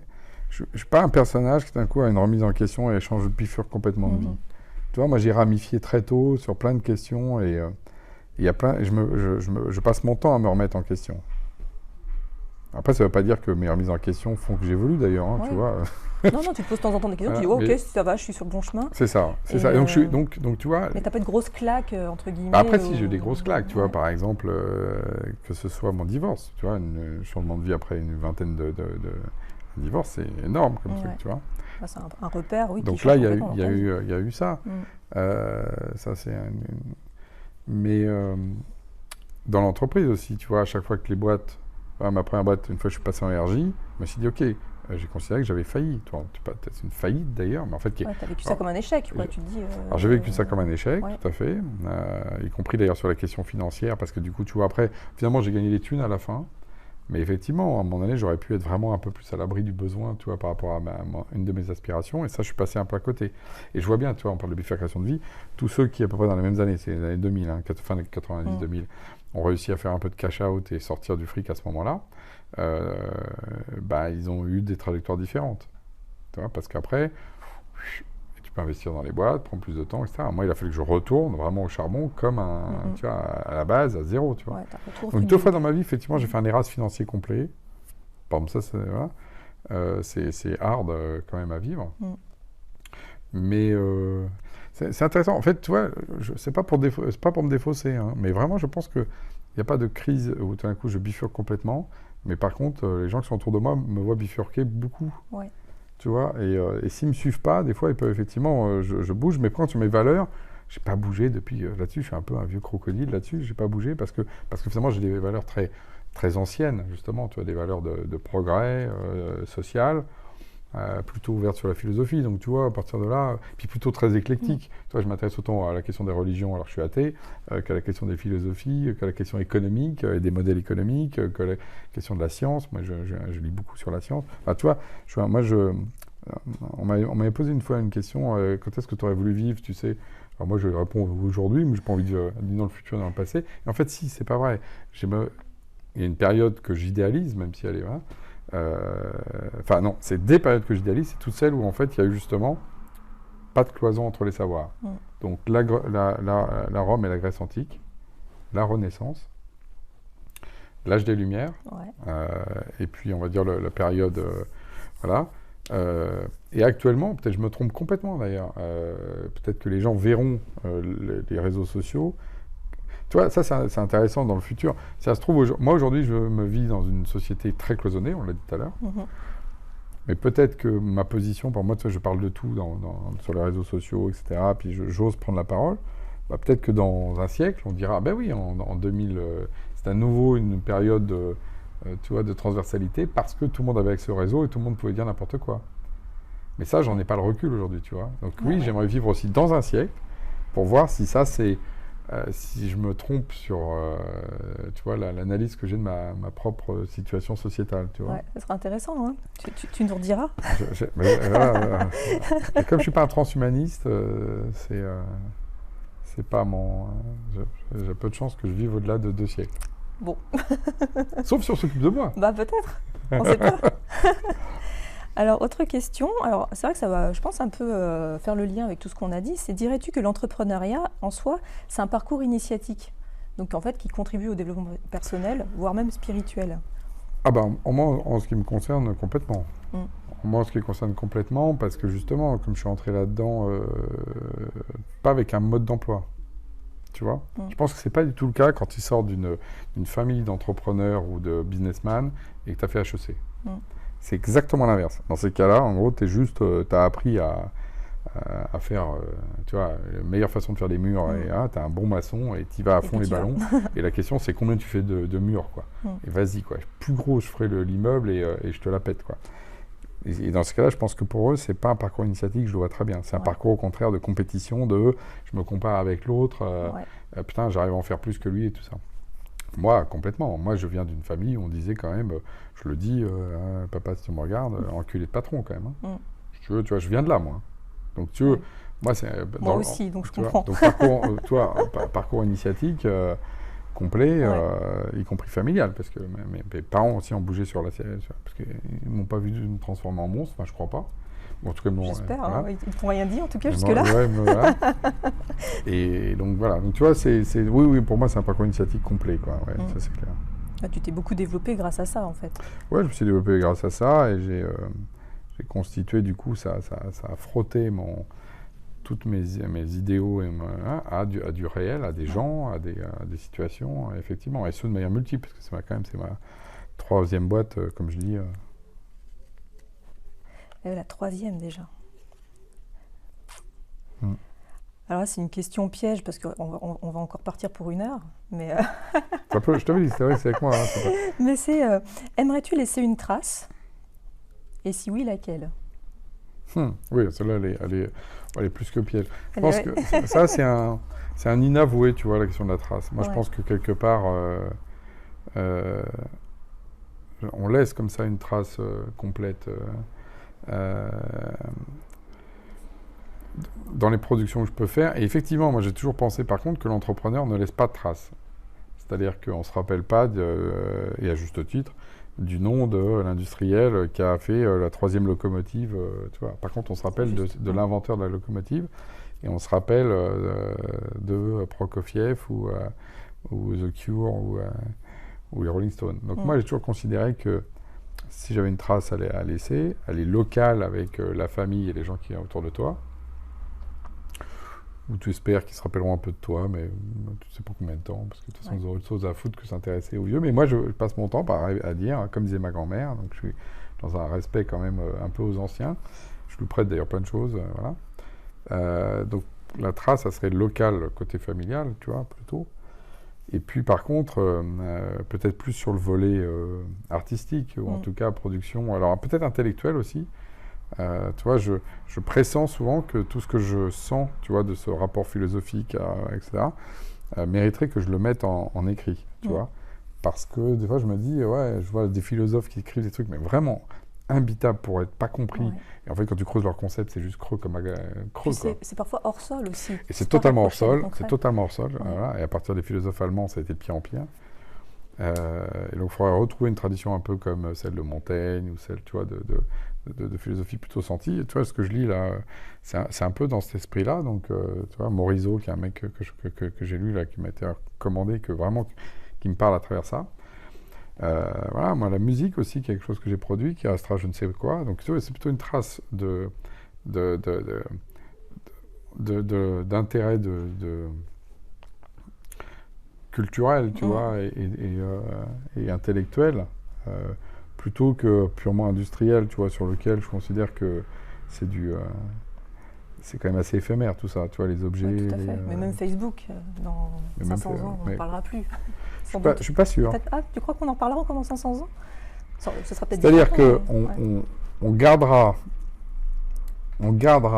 dans l'histoire ce moment de basculement dans lequel l'humanité est passée sur Internet.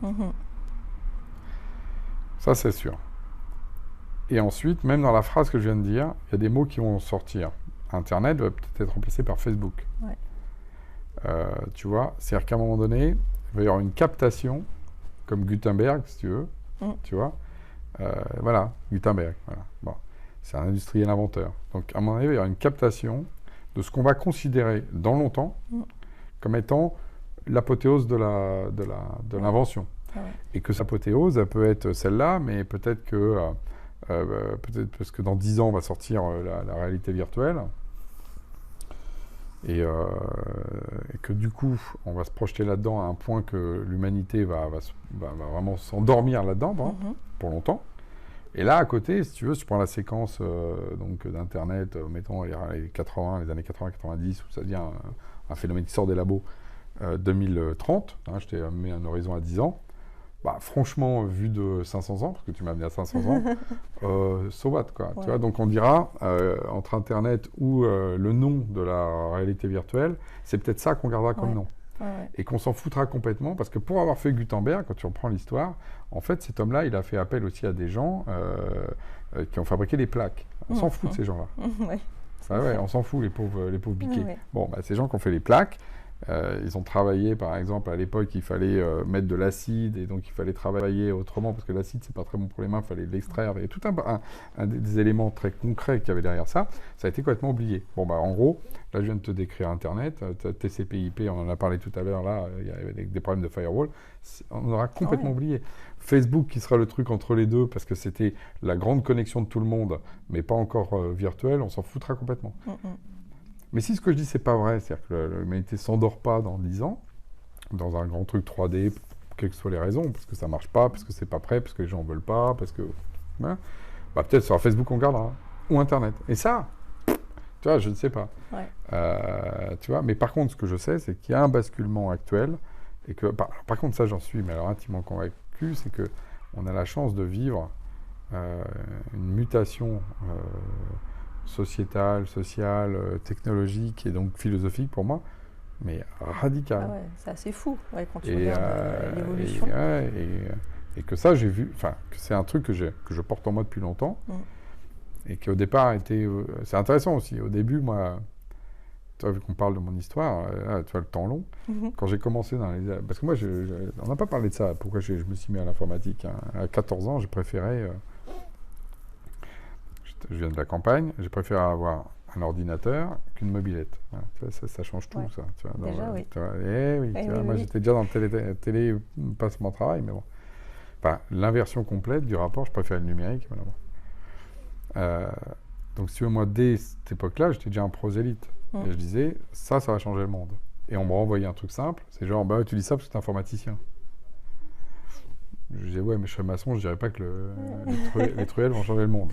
Bon. Donc, on m'a pas cru, et je le comprends. En fait, là aussi, c'est pas... Enfin, j'étais jeune, et puis, j'avais pas fait la démonstration de ça. Dans les années 2000, on a commencé à dire, ah ouais, tiens, c'est pas faux, ça, tiens. Ouais. Dans les années 2010, on m'a dit, bah ouais, c'est clair. Voilà, mais... voilà. Sauf que je l'ai dit ou pas, tout le monde s'en fout maintenant. Ah oui. Non, mais c'est normal. Oui. Voilà, c'est un acquis. Et 2020, depuis maintenant, là, c'est que, comme toute technologie, elle amène ses propres problèmes. Comme le nucléaire a amené la bombe nucléaire. Voilà. Donc le numérique amène, tu vois, cette... Et parce que d'ailleurs, on n'amène pas de contre-pouvoir politique et philosophique, pour des intérêts financiers d'ailleurs, essentiellement. Et résultat des courses, aujourd'hui, on envoie les poisons. Et donc là, il y a des détracteurs. Et donc je suis dans une autre phase de ma vie, qui est que maintenant, que tout le monde sait que le numérique, c'est partout, c'est les gens qui disent « Ah ouais, mais non, mais ça va pas. » Voilà, tu es très engagé, toi, dans le numérique. Ah bah oui, et puis du coup, on me renvoie le fait que ça va pas, tu vois. Donc c'est intéressant que on tourne autour de l'histoire. Donc je ne sais pas quelles sont les 20 prochaines années, parce qu'on peut aller effectivement parler de bifurcation vers du pire, qui serait effectivement pour moi le fait de se projeter dans un monde numérique permanent dans lequel la réalité aurait moins de prise. Or, on l'a vu tout à l'heure avec les grands patrons, plus tu t'éloignes de la réalité, du senti, du réel, plus tu es dans des fantasmagories qui peuvent amener à la perversion humaine. Voilà. Et donc, grand risque du coup du numérique là-dessus. Tout à fait. Ouais. Ou au contraire, le grand effondrement, chacun revient à des trucs plus locaux, voilà, mais pronostic réservé. Hein. Ah ouais, on ne sait pas. On sait pas.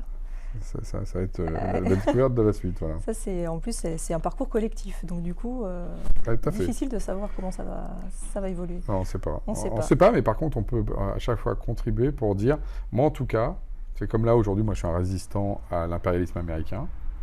Tu vois. Ouais, t'apportes ta pierre pour essayer de guider un peu le chemin. De guider le chemin. Non, j'aimerais pas trop qu'on aille là, j'aimerais qu'on aille plus par là. Voilà. Donc au moins, moi je ne pourrais pas dire, tu vois, je ne me suis pas battu sur des convictions par rapport à ça et des positions. Là aujourd'hui c'est ça, je me bats contre l'impérialisme américain et la grande domination, en particulier les GAFAM, pour des raisons d'ailleurs, non pas de boutiquier, parce que moi finalement je fais 40% de croissance, donc j'ai envie de dire, c'est pas moi, j'en ai pas besoin, tu vois. Mais par contre pour des raisons justement pour éviter que d'un point de vue sociétal, on aille dans le mur et que le numérique soit la grande catastrophe sociétale qu'elle peut devenir si on s'y en fait. Alors que si on en met des limitations qui sont juste de la tempérance, tu vois, on en revient aux grandes questions des Grecs anciens, la tempérance, et ben le numérique il a sa place dans le monde, mais il ne sera pas le monde. Tu vois, c'est ça le truc. Alors comme on parle du futur, ce que je te propose, alors comme c'est quand même la magie des vidéos ou des podcasts, c'est qu'on pourra les réécouter plus tard. Donc il y a forcément Alain Garnier du futur là qui va retomber un jour dessus. Tu veux lui dire quoi ? Qu'est-ce que je veux dire, Alain ? Écoute, j'espère qu'en vieillissant, t'es pas devenu trop con. On espère aussi. Tu vois, c'est plutôt ça que justement, le poids des années n'enlève pas, par exemple, le bonheur d'être surpris par les choses nouvelles. Tu vois, moi, d'être toujours intéressé par la jeunesse, qui est effectivement là où aussi sont les choses qui naissent et donc apparaissent, et qu'il n'a pas trop peur de mourir, parce que ça, c'est... Ouais, ça c'est une grande peur. Ouais, ça c'est la grande peur quand on avance dans l'âge. Donc justement, on a d'autres problématiques. S'il arrive à avoir dépassé ça, je le félicite. Tiens, je te félicite. S'il continue à s'intéresser, il y a des vieux que j'ai côtoyés qui avaient cette double truc. Moi, ce sont les vieux que j'aime, qui à la fois sont amoureux du temps présent. Et ils voient dans la jeunesse ce qu'il y a de beau, et non pas les problèmes, les trucs, les peurs. C'était mieux avant. C'est ça, tu vois. Et ça, musicalement, c'est très net. Hein. Ouais. Moi, j'ai perdu tous mes potes sur la route. Hein. Tu vois, moi, quand l'électro est arrivé, j'en ai perdu 90%. Ouais.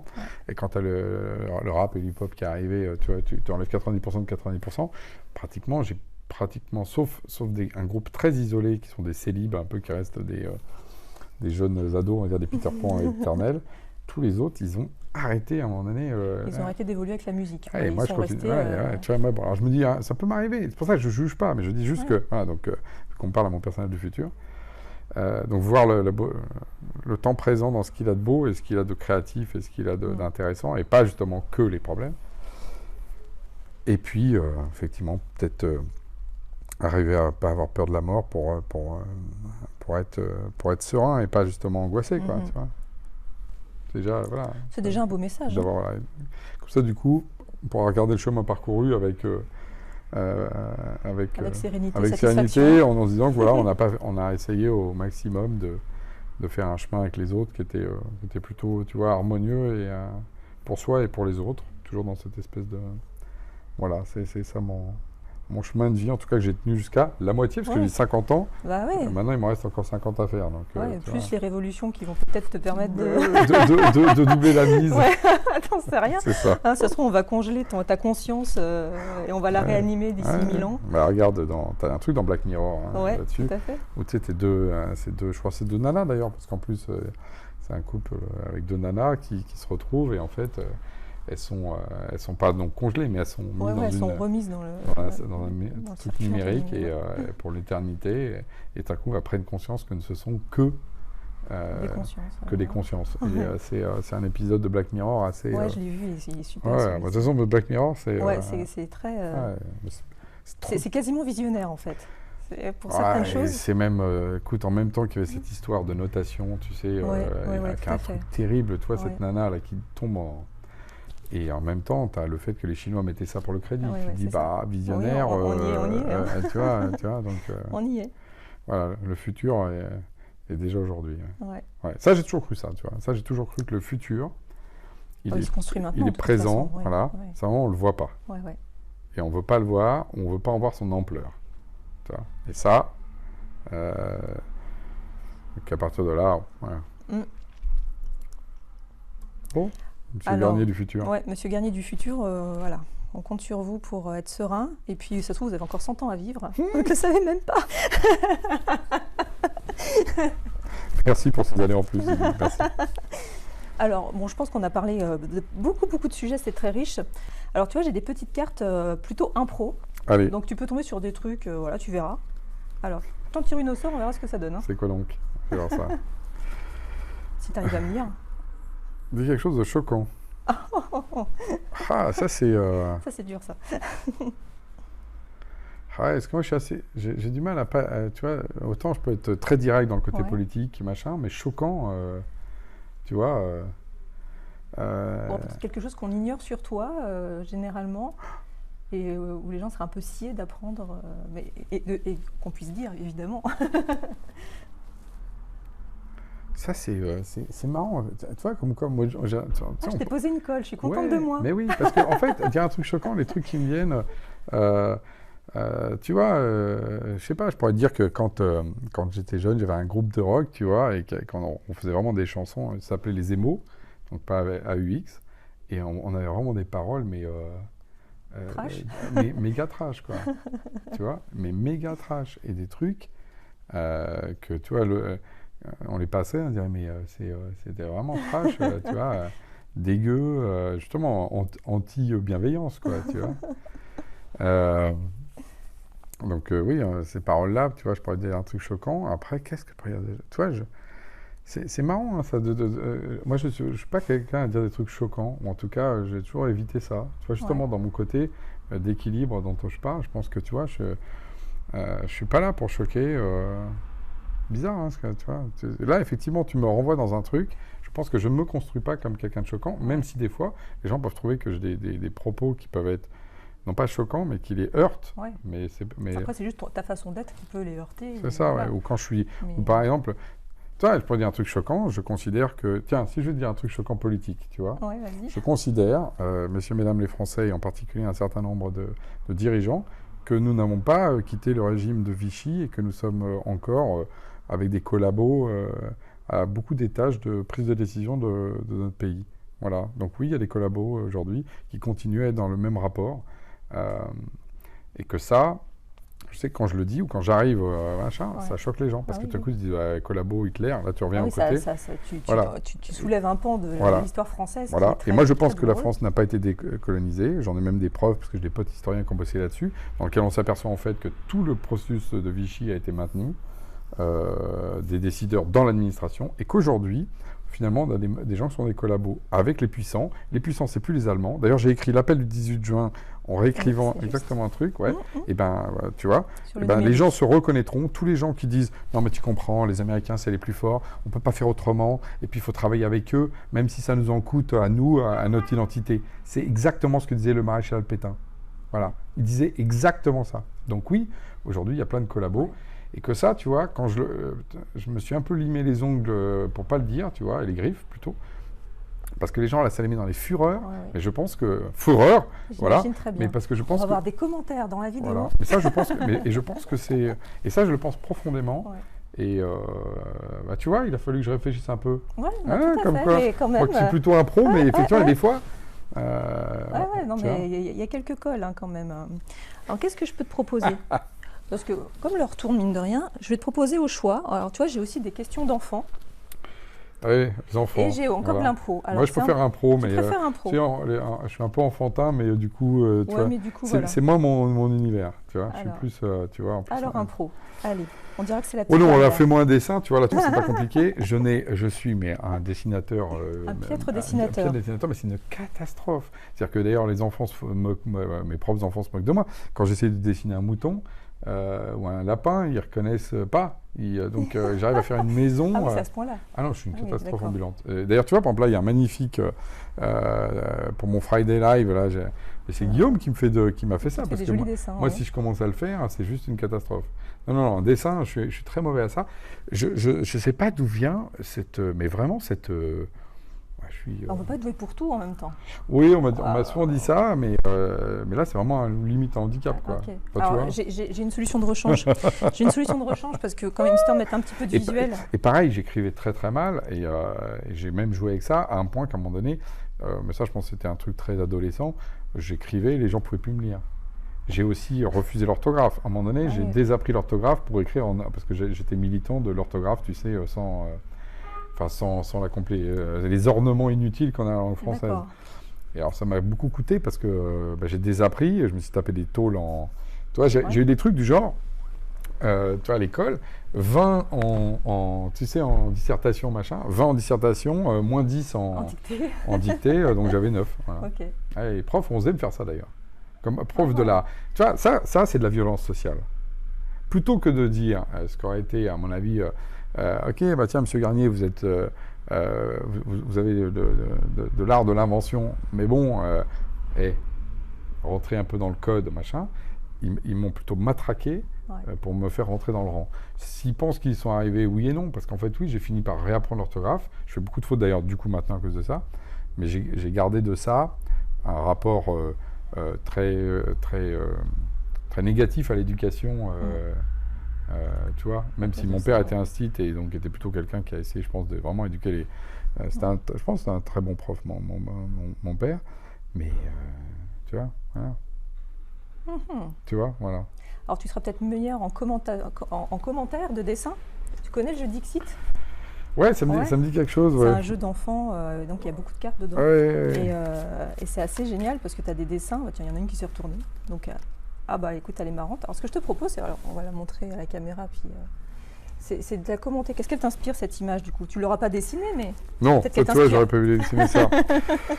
Bah, ce vieux sage là qu'on a en bas d'un arbre est vraiment en train de réfléchir au sens de la vie, tu vois. Pour moi, c'est ça. Puis il se dit, tu vois, il y a une flamme et il se dit, mais comment ils sont trop cons pour avoir mis le feu au village. Il se dit, mais finalement, à quoi sert la sagesse? Et effectivement, tu vois, on en revient au propre de l'homme, c'est que on pense devenir sage de génération en génération, puis en fait non, il y a toujours des gens qui mettent le feu à la brousse ou au village et c'est terrible, quoi. Voilà. Ouais.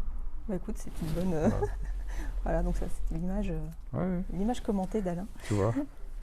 Bah écoute, je crois qu'on a parlé pas mal de sujets. Est-ce que tu penses qu'on a oublié quelque chose? Tu vois, je voudrais rendre quand même grâce dans ton truc, on parle justement du truc très personnel. Attends, il se trouve que j'ai parlé beaucoup de mon père, j'ai pas parlé de ma mère, tu vois, qui a une place importante aussi. Ouais, donc il faut, t'as raison, il faut rétablir un peu l'équilibre. Équilibrer ça, parce que... Et justement, elle est plus dans l'intime, et donc elle est moins dans le disciple de ce qui me définit d'un point de vue un peu structurel, mais dans l'énergie qu'elle a, parce que ma mère a peur de rien, et c'est une femme qui est... c'est une femme extrêmement moderne, ma mère. Elle a dû quand même te véhiculer quelque chose. Bien sûr, bien sûr. Et d'ailleurs, tu vois, dans le rapport homme-femme, moi je suis par exemple quelqu'un qui, je pense, extrêmement neutre, tu vois, par rapport à ça. Tu vois, je n'ai jamais été dans le paternalisme, tu vois, ce côté machin truc. J'ai souvent été d'ailleurs, quand j'étais plus jeune, du côté des femmes et des filles, et puis considéré des fois même un peu faible comme une fille, tu vois. Et ça me allait très bien, tu vois. J'avais pas de problème avec ça. Et pas du tout aller castagner comme les mecs. Je sais pas me battre, mais j'ai pas de problème avec ça. Enfin, des fois, j'aurais préféré me battre quand même, tu vois. Oui, voilà. Mais tu vois, pour te dire que mais ce qui m'a pas empêché d'être effectivement quand même un mâle dominant dans un environnement social, tu vois. Donc, pas se tromper non plus de trucs. Donc ça, je sais ça de ma mère. Et puis aussi tous les associés, effectivement, qui m'ont suivi, tu vois. On en a pas beaucoup. Je parlais de ceux avec qui j'ai des problèmes et ceux qui... Tu vois, là, 3 boîtes, ça fait 2 boîtes que je fais avec les mêmes associés. Donc ceux-là, ils doivent pas être aussi méchants que ça. Bon, ça va. Voilà. Donc il y a aussi ça, on apprend au fur et à mesure de ces rencontres, à savoir avec qui on veut être et avec qui on veut pas être. T'apprends à mieux t'entourer aussi. Carrément. Ouais. Et donc savoir dire non, savoir plus s'affirmer sur ce qu'on est. Et ça, effectivement, plus tôt on le fait, mieux on se porte. J'imagine. Ouais. et donc voilà. Donc voilà, ça c'est un point. Donc rendre grâce aussi justement à tous ces gens qui m'ont accompagné, qui m'ont fait confiance ou pas, tu vois, avec lesquels moi je suis quand même un animal social au sens où j'aime bien confronter mes idées à un moment donné aux gens, tu vois, pas être juste... pas être dans ton coin, faire tes petits trucs dans ton coin, et puis voilà, quoi. Une fois on m'a demandé de me caractériser par rapport à ça, j'avais dit, moi, la seule chose que c'est un trait commun de tout ce que j'ai fait, en musique, je n'ai fait que des groupes, tout le temps. En électro, je suis devenu un peu solitaire, mais en fait, je bosse quand même avec des gens. Je fais des remixes, donc je bosse avec eux. Je bosse avec des gens qui masterisent ce que je fais, donc je bosse quand même avec eux. Là, j'ai fait des associations avec d'autres joueurs, donc je suis toujours en relation. Et donc, voilà, une boîte, il n'y a pas plus de trucs en relation, tu vois. Ah bah oui, t'es dans le social à fond. Voilà, et donc voilà. Donc moi, j'ai vraiment une croyance dans le social, le collectif, et pas que dans l'espèce de génie individuel. Voilà. Mais par contre, espèce d'équilibre. Bon voilà, je voulais rendre grâce à tout. On a beaucoup parlé de moi là parce que c'est ton format. C'est le format qui veut un peu ça. Après, c'est vrai que les sujets viennent un peu comme ils se présentent. Et c'est un peu le côté spontané qu'on recherche en tout cas. Bah écoute, j'ai essayé. Moi, tu vois, je réfléchis à toi les choses que j'ai. Souvent, les gens sont surpris quand ils me voient mes vidéos en vrai. Ils me disent mais vous êtes le même. Et je pense qu'effectivement, moi, j'ai pas beaucoup de... Je suis premier degré, donc je suis pas... Tu mets pas beaucoup de filtres, en fait, par rapport à ce que tu es, au fond. Non, je suis avec mes amis, comme je suis avec mes employés, quasiment, voilà, une petite réserve en plus. Voilà. Ce qui fait que des fois, dans le cercle amical, ils peuvent me trouver chiant parce que je vais être machin, ou tu vois, voilà, bon, non, tout ça. Voilà, moi je pense que pas trop de décalage entre enfin j'essaie en tout cas. Entre l'être et le paraître. Entre l'être et le paraître. Tu vois, voilà, je sais pas si c'est d'où ça vient fondamentalement, mais c'est quelque chose auquel je suis assez attaché et auquel je... Ouais, mais c'est une chance parce que et je pense qu'en fait, alors c'est pas vrai pour tout le monde évidemment, mais dans le fait d'être entrepreneur, tu as aussi cette liberté-là finalement. Parce que comme tu es ton propre, tout à fait. c'est ta barque en fait, donc tu fais ce que tu veux dans ta barque et ça passe ou ça casse. Quoi. C'est ça. Et du coup, tu construis effectivement. Et je pense que ça explique aussi pourquoi je suis dans cette position-là et que tous les systèmes dans lesquels il y a trop de superstructures m'allaient pas. Tu vois. Donc effectivement, moi je suis assez, j'ai du mal à créer une espèce de double de moi-même, de donner le change et d'enlever une espèce de cape de Superman pour après être, tu vois, le pauvre personnage avec des lunettes, tu sais, comme Superman. Tout à fait. Tu vois, C'est tout à fait une belle image. Ouais, Ça, moi, je suis vraiment... pour ça que justement, je suis premier degré, je suis vraiment un seul incarné. Ce qui fait que, tu vois, je suis venu là, face à toi, par exemple, mais j'ai même pas préparé, tu vois. Ouais. Mais pas au sens de me dire, oh, je sais faire et tout, mais parce que, voilà, j'ai pas besoin de construire, si tu veux, un truc qui me représente pas. Après, par contre, tu vois, tu parlais de laisser une trace, je fais quand même attention à ce que je dis, ça a un impact ce qu'on dit, donc tu vois, c'est là où il faut toujours, je suis toujours dialectique, voilà, il faut être mesuré aussi dans ce qu'on dit, parce que sinon, on est juste, ce qu'on voit sur les réseaux sociaux, on déverse finalement sa primalité, c'est même pas je pense pas l'animal qu'en soit, l'animal il est plutôt juste, on va balancer des mots, des trucs, voilà, c'est là où justement on a besoin aussi de prendre un peu de recul sur soi-même, mais ça veut pas dire être un double. Ça veut juste dire mettre de l'ordre chez soi. Voilà, tu affines, tu modèles ce que tu as envie de donner à voir, mais sans travestir ce que tu veux. C'est ça, c'est ce qui est pas pareil. Ce qui est pas pareil, voilà, c'est un peu ça. Donc voilà, ça c'est l'autre... je sais pas pourquoi c'est important pour moi d'en parler de cette histoire de... Eh ben, écoute, ce sera ta prochaine psychanalyse. Oui, écoute. Je me méfie de la psychanalyse d'ailleurs. Ah oui? Ah oui, je crois beaucoup aux théories comportementales. Je crois beaucoup à ça. La psychanalyse en tant que science, je suis très critique. C'est la même chose d'aller voir des psys. Tu vois, ce qui est très différent. Moi, je suis critique de la psychanalyse comme modèle de représentation avec le complexe d'Oedipe, la conscience, etc., qui sont faites des fables inventées par un mec qui a besoin de gagner des thunes, quand tu regardes un peu l'histoire de près, et qui a eu à peu près zéro résultat d'un point de vue scientifique, mais qui a fait florès parce que économiquement son truc est génial. En gros, tu ne peux pas faire mieux, tu dis à quelqu'un, écoute, c'est compliqué, puis de toute façon, ça va durer toute la vie, et puis plus c'est compliqué, plus tu viens, plus tu dois venir, et en plus, tu dois me payer plus cher si tu veux que ça marche. En termes de modèle économique, c'est juste waouh, voilà. Mais c'est pas du, faut pas me raconter que c'est de la médecine. Par contre, c'est une approche de notre monde aujourd'hui qui a bien fonctionné. Là où justement il y a plein d'approches, ou à l'inverse, il ne faut pas entendre dans ce que je dis une critique des approches psy, c'est-à-dire de s'intéresser à soi, qu'on a des problèmes psychologiques, etc. Moi-même, tu vois, j'ai été voir des thérapeutes, et j'ai pas honte de le dire, etc., dans des moments compliqués, voire pour progresser par rapport à ça. Mais la psychanalyse en tant que telle, voilà, là, on est sur une espèce de modèle, on va dire plutôt, je sais pas comment dire. C'est un peu comme quand on regarde le Moyen-Âge et qu'on voit des fonctions, les mecs qui récupèrent de l'argent avec ça, bah oui, parce qu'à l'époque, ils imaginaient des trucs. Ok, c'est vraiment c'est une sorte de protocole qui n'a pas été vérifié. C'est un protocole qui n'a pas été vérifié et qui surtout crée une addiction qui est un peu, par contre, à mon avis, là, qui n'est pas bonne, je pense. C'est là où le modèle, tout modèle addictif est dangereux et il est profondément addictif quand tu regardes quelle est sa promesse intérieure. Et en plus, il est manipulatoire parce qu'il te dit, si tu ne sens pas que tu es malade, c'est que tu es vraiment malade et que tu n'as même pas conscience de ta maladie. Donc là, c'est pire que ça, c'est que là, ça c'est manipulatoire. Donc il est manipulatoire, addictif. Donc c'est un protocole qui pour moi est néfaste. Et voilà. Après, j'en vois plein qui rentrent là-dedans parce qu'effectivement, en France, c'est dominant.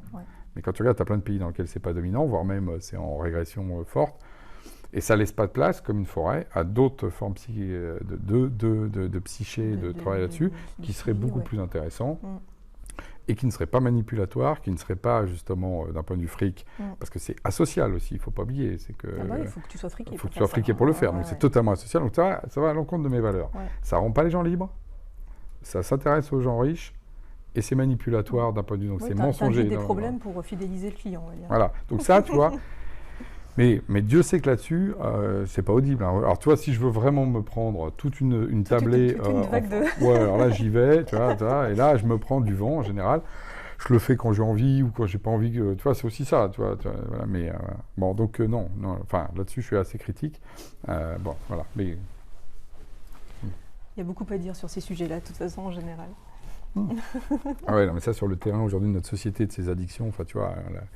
Et de la manipulation qu'on fait des masses pour obtenir justement de l'argent qui est indu, qui n'a pas de la valeur, c'est colossal. Toi, tu as ça dans le monde du médicament, tu as ça dans le monde...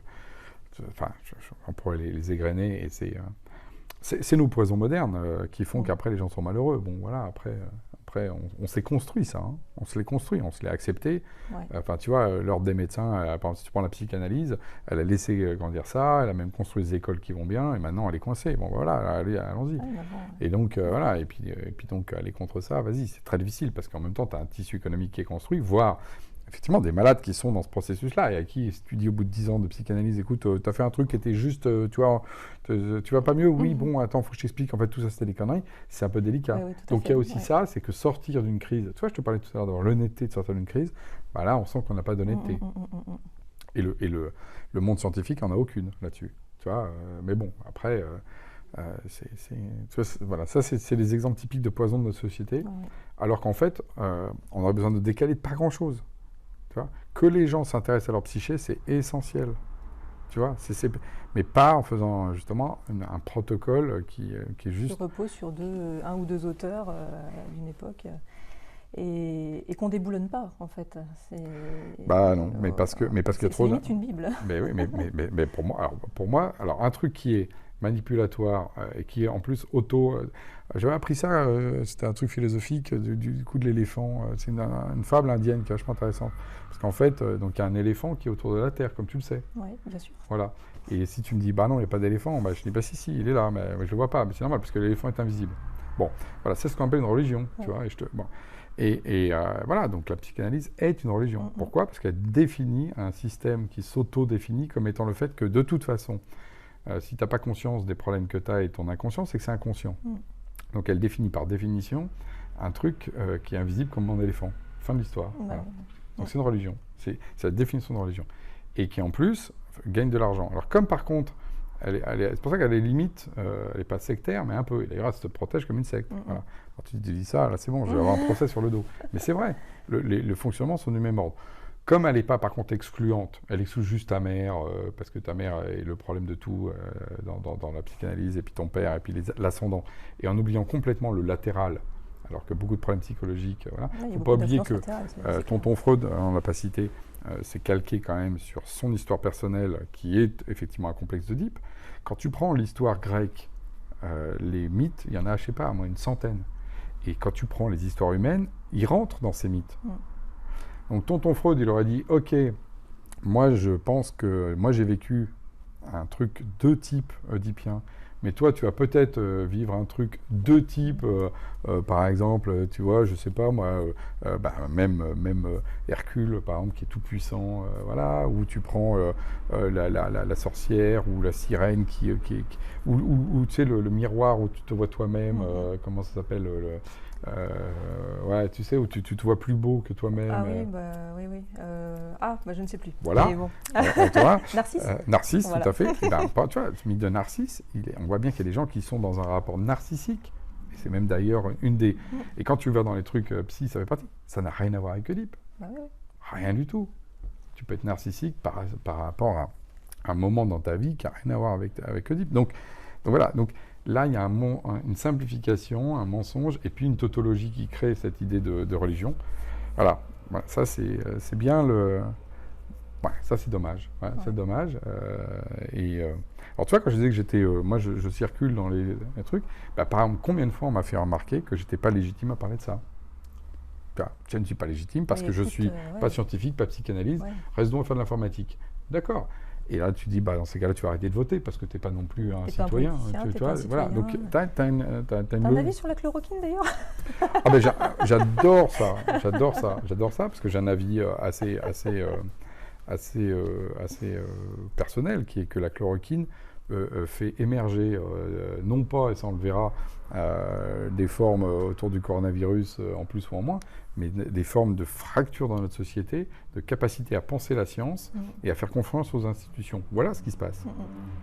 C'est-à-dire que tu as un corps social qui tout d'un coup se fracture, entre d'un côté des gens qui disent la science est toute puissante, oh la science, et ne voient pas la domination, par exemple, effectivement, de certaines institutions sur les autres, ne voit pas le mépris de classe qu'il y a quand tu n'es pas justement du sérail à être entendu.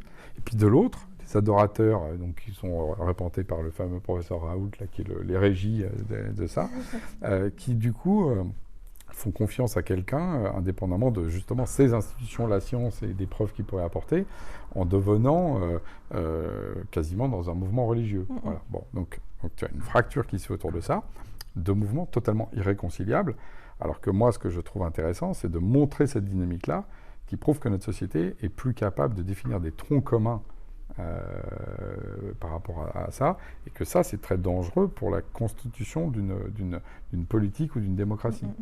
Donc moi, oui, j'ai un avis de ça. J'ai pas un avis, tu vois, d'être sur pro. Le truc, je m'en fous un peu. Enfin, on va dire plutôt, j'aurais bien aimé que ça marche ou que ça marche pas, ou qu'on le sache le plus tôt possible. Voilà, pour des raisons pratiques pour les gens qui sont morts ou pas morts, et que ça évite, tu vois, ça c'est mon côté pratico-pratique. Mais si j'enlève ça, ce qui m'intéresse, c'est toute la discussion sociale qu'il y a eu autour de ça, toute la folie qui s'empare. Et du coup, moi je le vois dans mon cercle d'amis, là pour le coup c'est plutôt là où ça se situe, mais aussi tu vois dans les médias, l'incapacité de réconcilier ces camps. Moi je me suis retrouvé en situation, tu vois, de dire ce que je te dis à des gens qui étaient pro ou cons, qui ne peuvent plus s'entendre. Et ça, c'est généralement pas bon signe, tu vois, tu vois, c'est pas bon signe. Ouais, ça cristallise un débat, conflictuel, quoi. Enfin, ça devient du conflit. Et ça devient du conflit dur, mais parce que personne ne reconnaît de ce qui est vrai dans l'autre.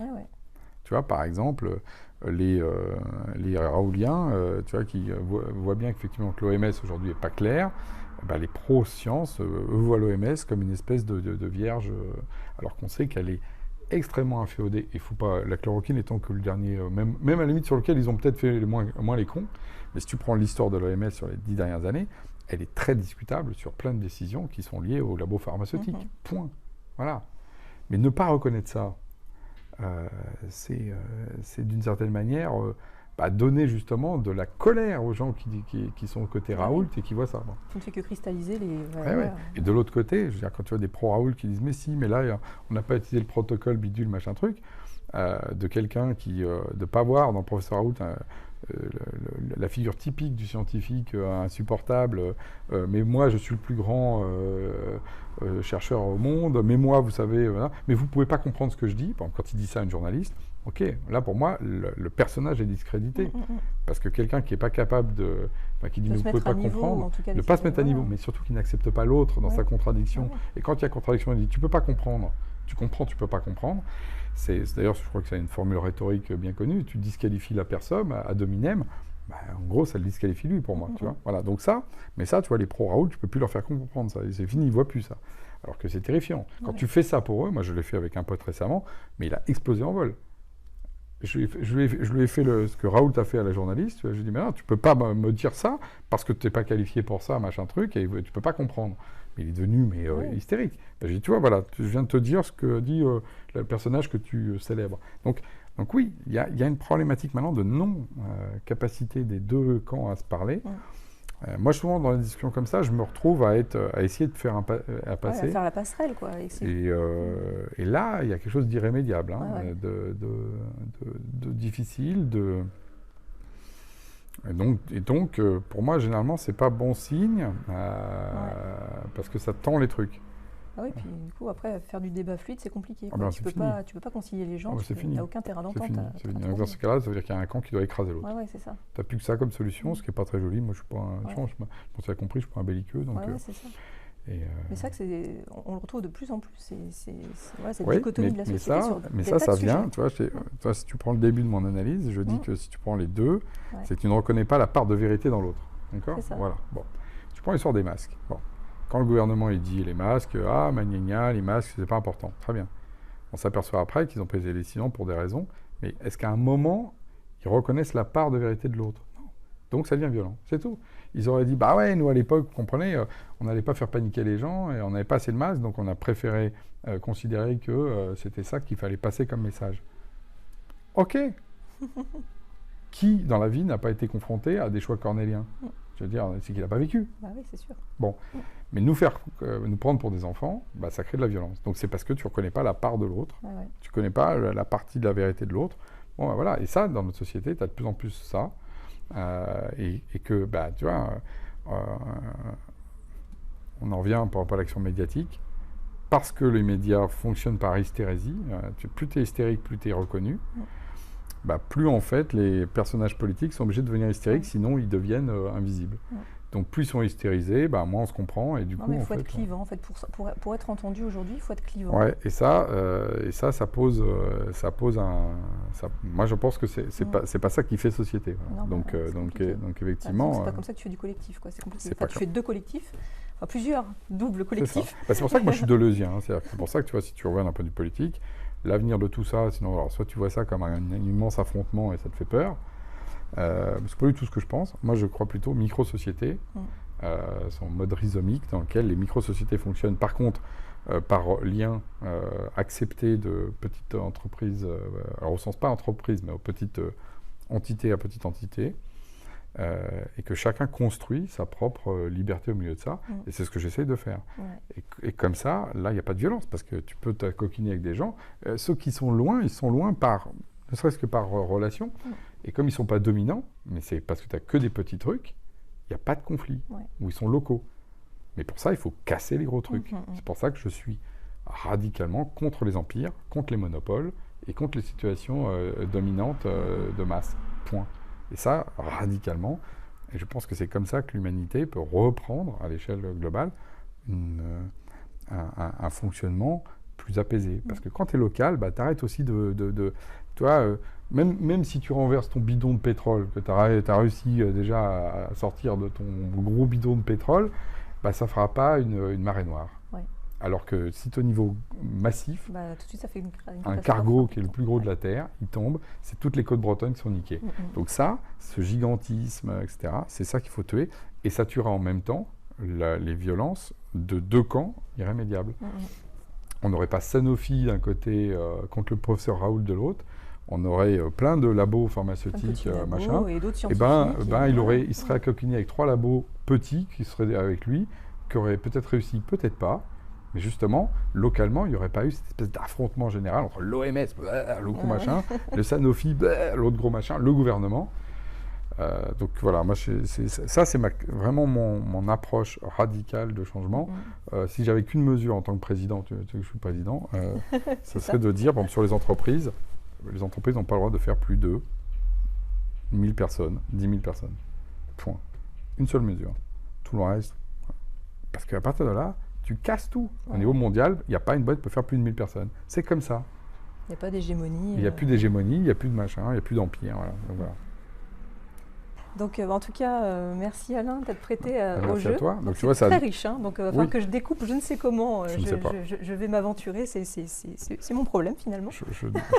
Bon sans dénaturer ce que tu dis. Merci à toi parce que de toute façon, c'est dialectique. Donc, c'est aussi un exercice personnel pour mieux se comprendre. Tu vois, moi, je le vois comme ça. C'est-à-dire que c'est pas. C'est aussi. Voilà. Donc, je suis content d'avoir livré une petite part de moi. Je trouvais ça intéressant d'avoir une autre approche des figures qu'on peut côtoyer. Alors, mais moi, de toute façon, je te dis, ton projet, quand tu m'en as parlé, je le trouve hyper intéressant parce que je crois, je t'ai dit, il faut comprendre les gens pour comprendre leur... alors, c'est un terme un peu pédant, mais leur œuvre, ce qu'ils font. Et voilà, donc la part de la personne pour un peu, pas totalement, mais un peu, pour comprendre la part de ce qu'on fait. Donc, c'est à ça que j'ai essayé, moi, de me livrer ce matin parce que je pense que ça peut être utile pour moi, pour mes proches, même pour les pour des gens qui pourraient le comprendre aussi, qui pourraient se projeter ou au contraire voir se dire non, lui je veux vraiment pas être comme lui, donc ce qu'il fait justement, moi je veux pas créer des clones, moi je veux créer des tu vois, des gens qui prennent des bouts de ce que je suis ou de ce que je suis pas en disant mais attends, là il a un truc, il en parle surtout pas, mais pourquoi il en parle pas alors que c'est ce que je veux faire. Let's go. Justement, moi, j'ai tellement de... c'est un peu l'idée du projet, c'est d'arrêter un petit peu avec toutes ces étiquettes qu'on voit à chaque fois que tu vois un média qui parle d'entrepreneur. Tu as l'étiquette de l'entrepreneur, tu as l'étiquette du patron, l'étiquette du salarié. Enfin voilà, tu es forcément dans une case. Et donc, tu as l'impression que du coup, tous les entrepreneurs sont les mêmes. Alors, ce qui n'est pas le cas. Alors que, en fait, tous les entrepreneurs sont des personnes humaines, uniques. Ça, je te confirme. Ça, je te confirme. Et c'est ça que j'avais envie de mettre en avant. Et ce qui est intéressant dans l'entrepreneuriat, mais aussi dans d'autres métiers, enfin d'autres postes, d'autres fonctions, c'est le côté où tu as en plus le pouvoir de création quelque part. C'est que on s'approprie un pouvoir de création. Oui, tout à fait. On n'a pas dans d'autres fonctions. C'est performatif. Voilà. Tu construis ton propre désir et tu t'attends pas. Tu as un moyen d'agir autour de toi, en tout cas. C'est ça. Et c'est intéressant de voir pourquoi tu es comme ça et qu'est-ce que tu en fais. Et ça, c'est sympa. Et je pense que là, on a un bon aperçu. Ouais, on a un bon aperçu d'effectivement ça. Ouais. Et tu as vu, j'ai pas du tout été, s'il y a un truc sur lequel je ne suis pas, sur cette espèce d'idée mielleuse de, tu vois, moi je suis un entrepreneur à impact, je veux changer le monde, etc. C'est ça. T'as remarqué que je ne suis pas du tout là-dessus. Fait. Mais en général, je recadre. Hein. Si j'ai le droit à ça m'intéresse pas. Mais sauf que c'est tu vois, tu parles de... Absolument. Putain, ça dégouline ça dans les médias de ça. Dans les médias, voilà. Moi, j'aimerais trouver autre chose, tu vois, tu vois, ça c'est un moule qui m'insupporte parce que voilà, il est plein de... Mais tu les vois, en fait, à force de voir ce type de médias-là, c'est tellement évident que tu t'y intéresses. Je sais pas, tu sais, c'est un peu comme le greenwashing, ça passe quand même. Ouais, ça passe, mais tu le sais, enfin, en tout cas, quand tu es dans le milieu, quand tu es dans le milieu, bien sûr. Voilà, mais tu vois, quand tu n'y es pas, tu ne le vois pas forcément, c'est juste. Mais moi, ça sent tellement faux. Tu vois, c'est quand quelqu'un qui me dit non, mais tu comprends, Alain, moi je suis honnête. Et là, moi j'ai mes antennes qui font. Ouais, c'est ça. Tu vois, genre. C'est ça. Ah, tu es honnête. Donc c'est pour ça, moi, c'est. Voilà, donc en tout cas, voilà. Bon, écoute, merci Alain. C'est moi. Et puis, écoute, on va voir ce qu'on peut faire de tout ça. Bon courage. Et puis à bientôt. Au revoir.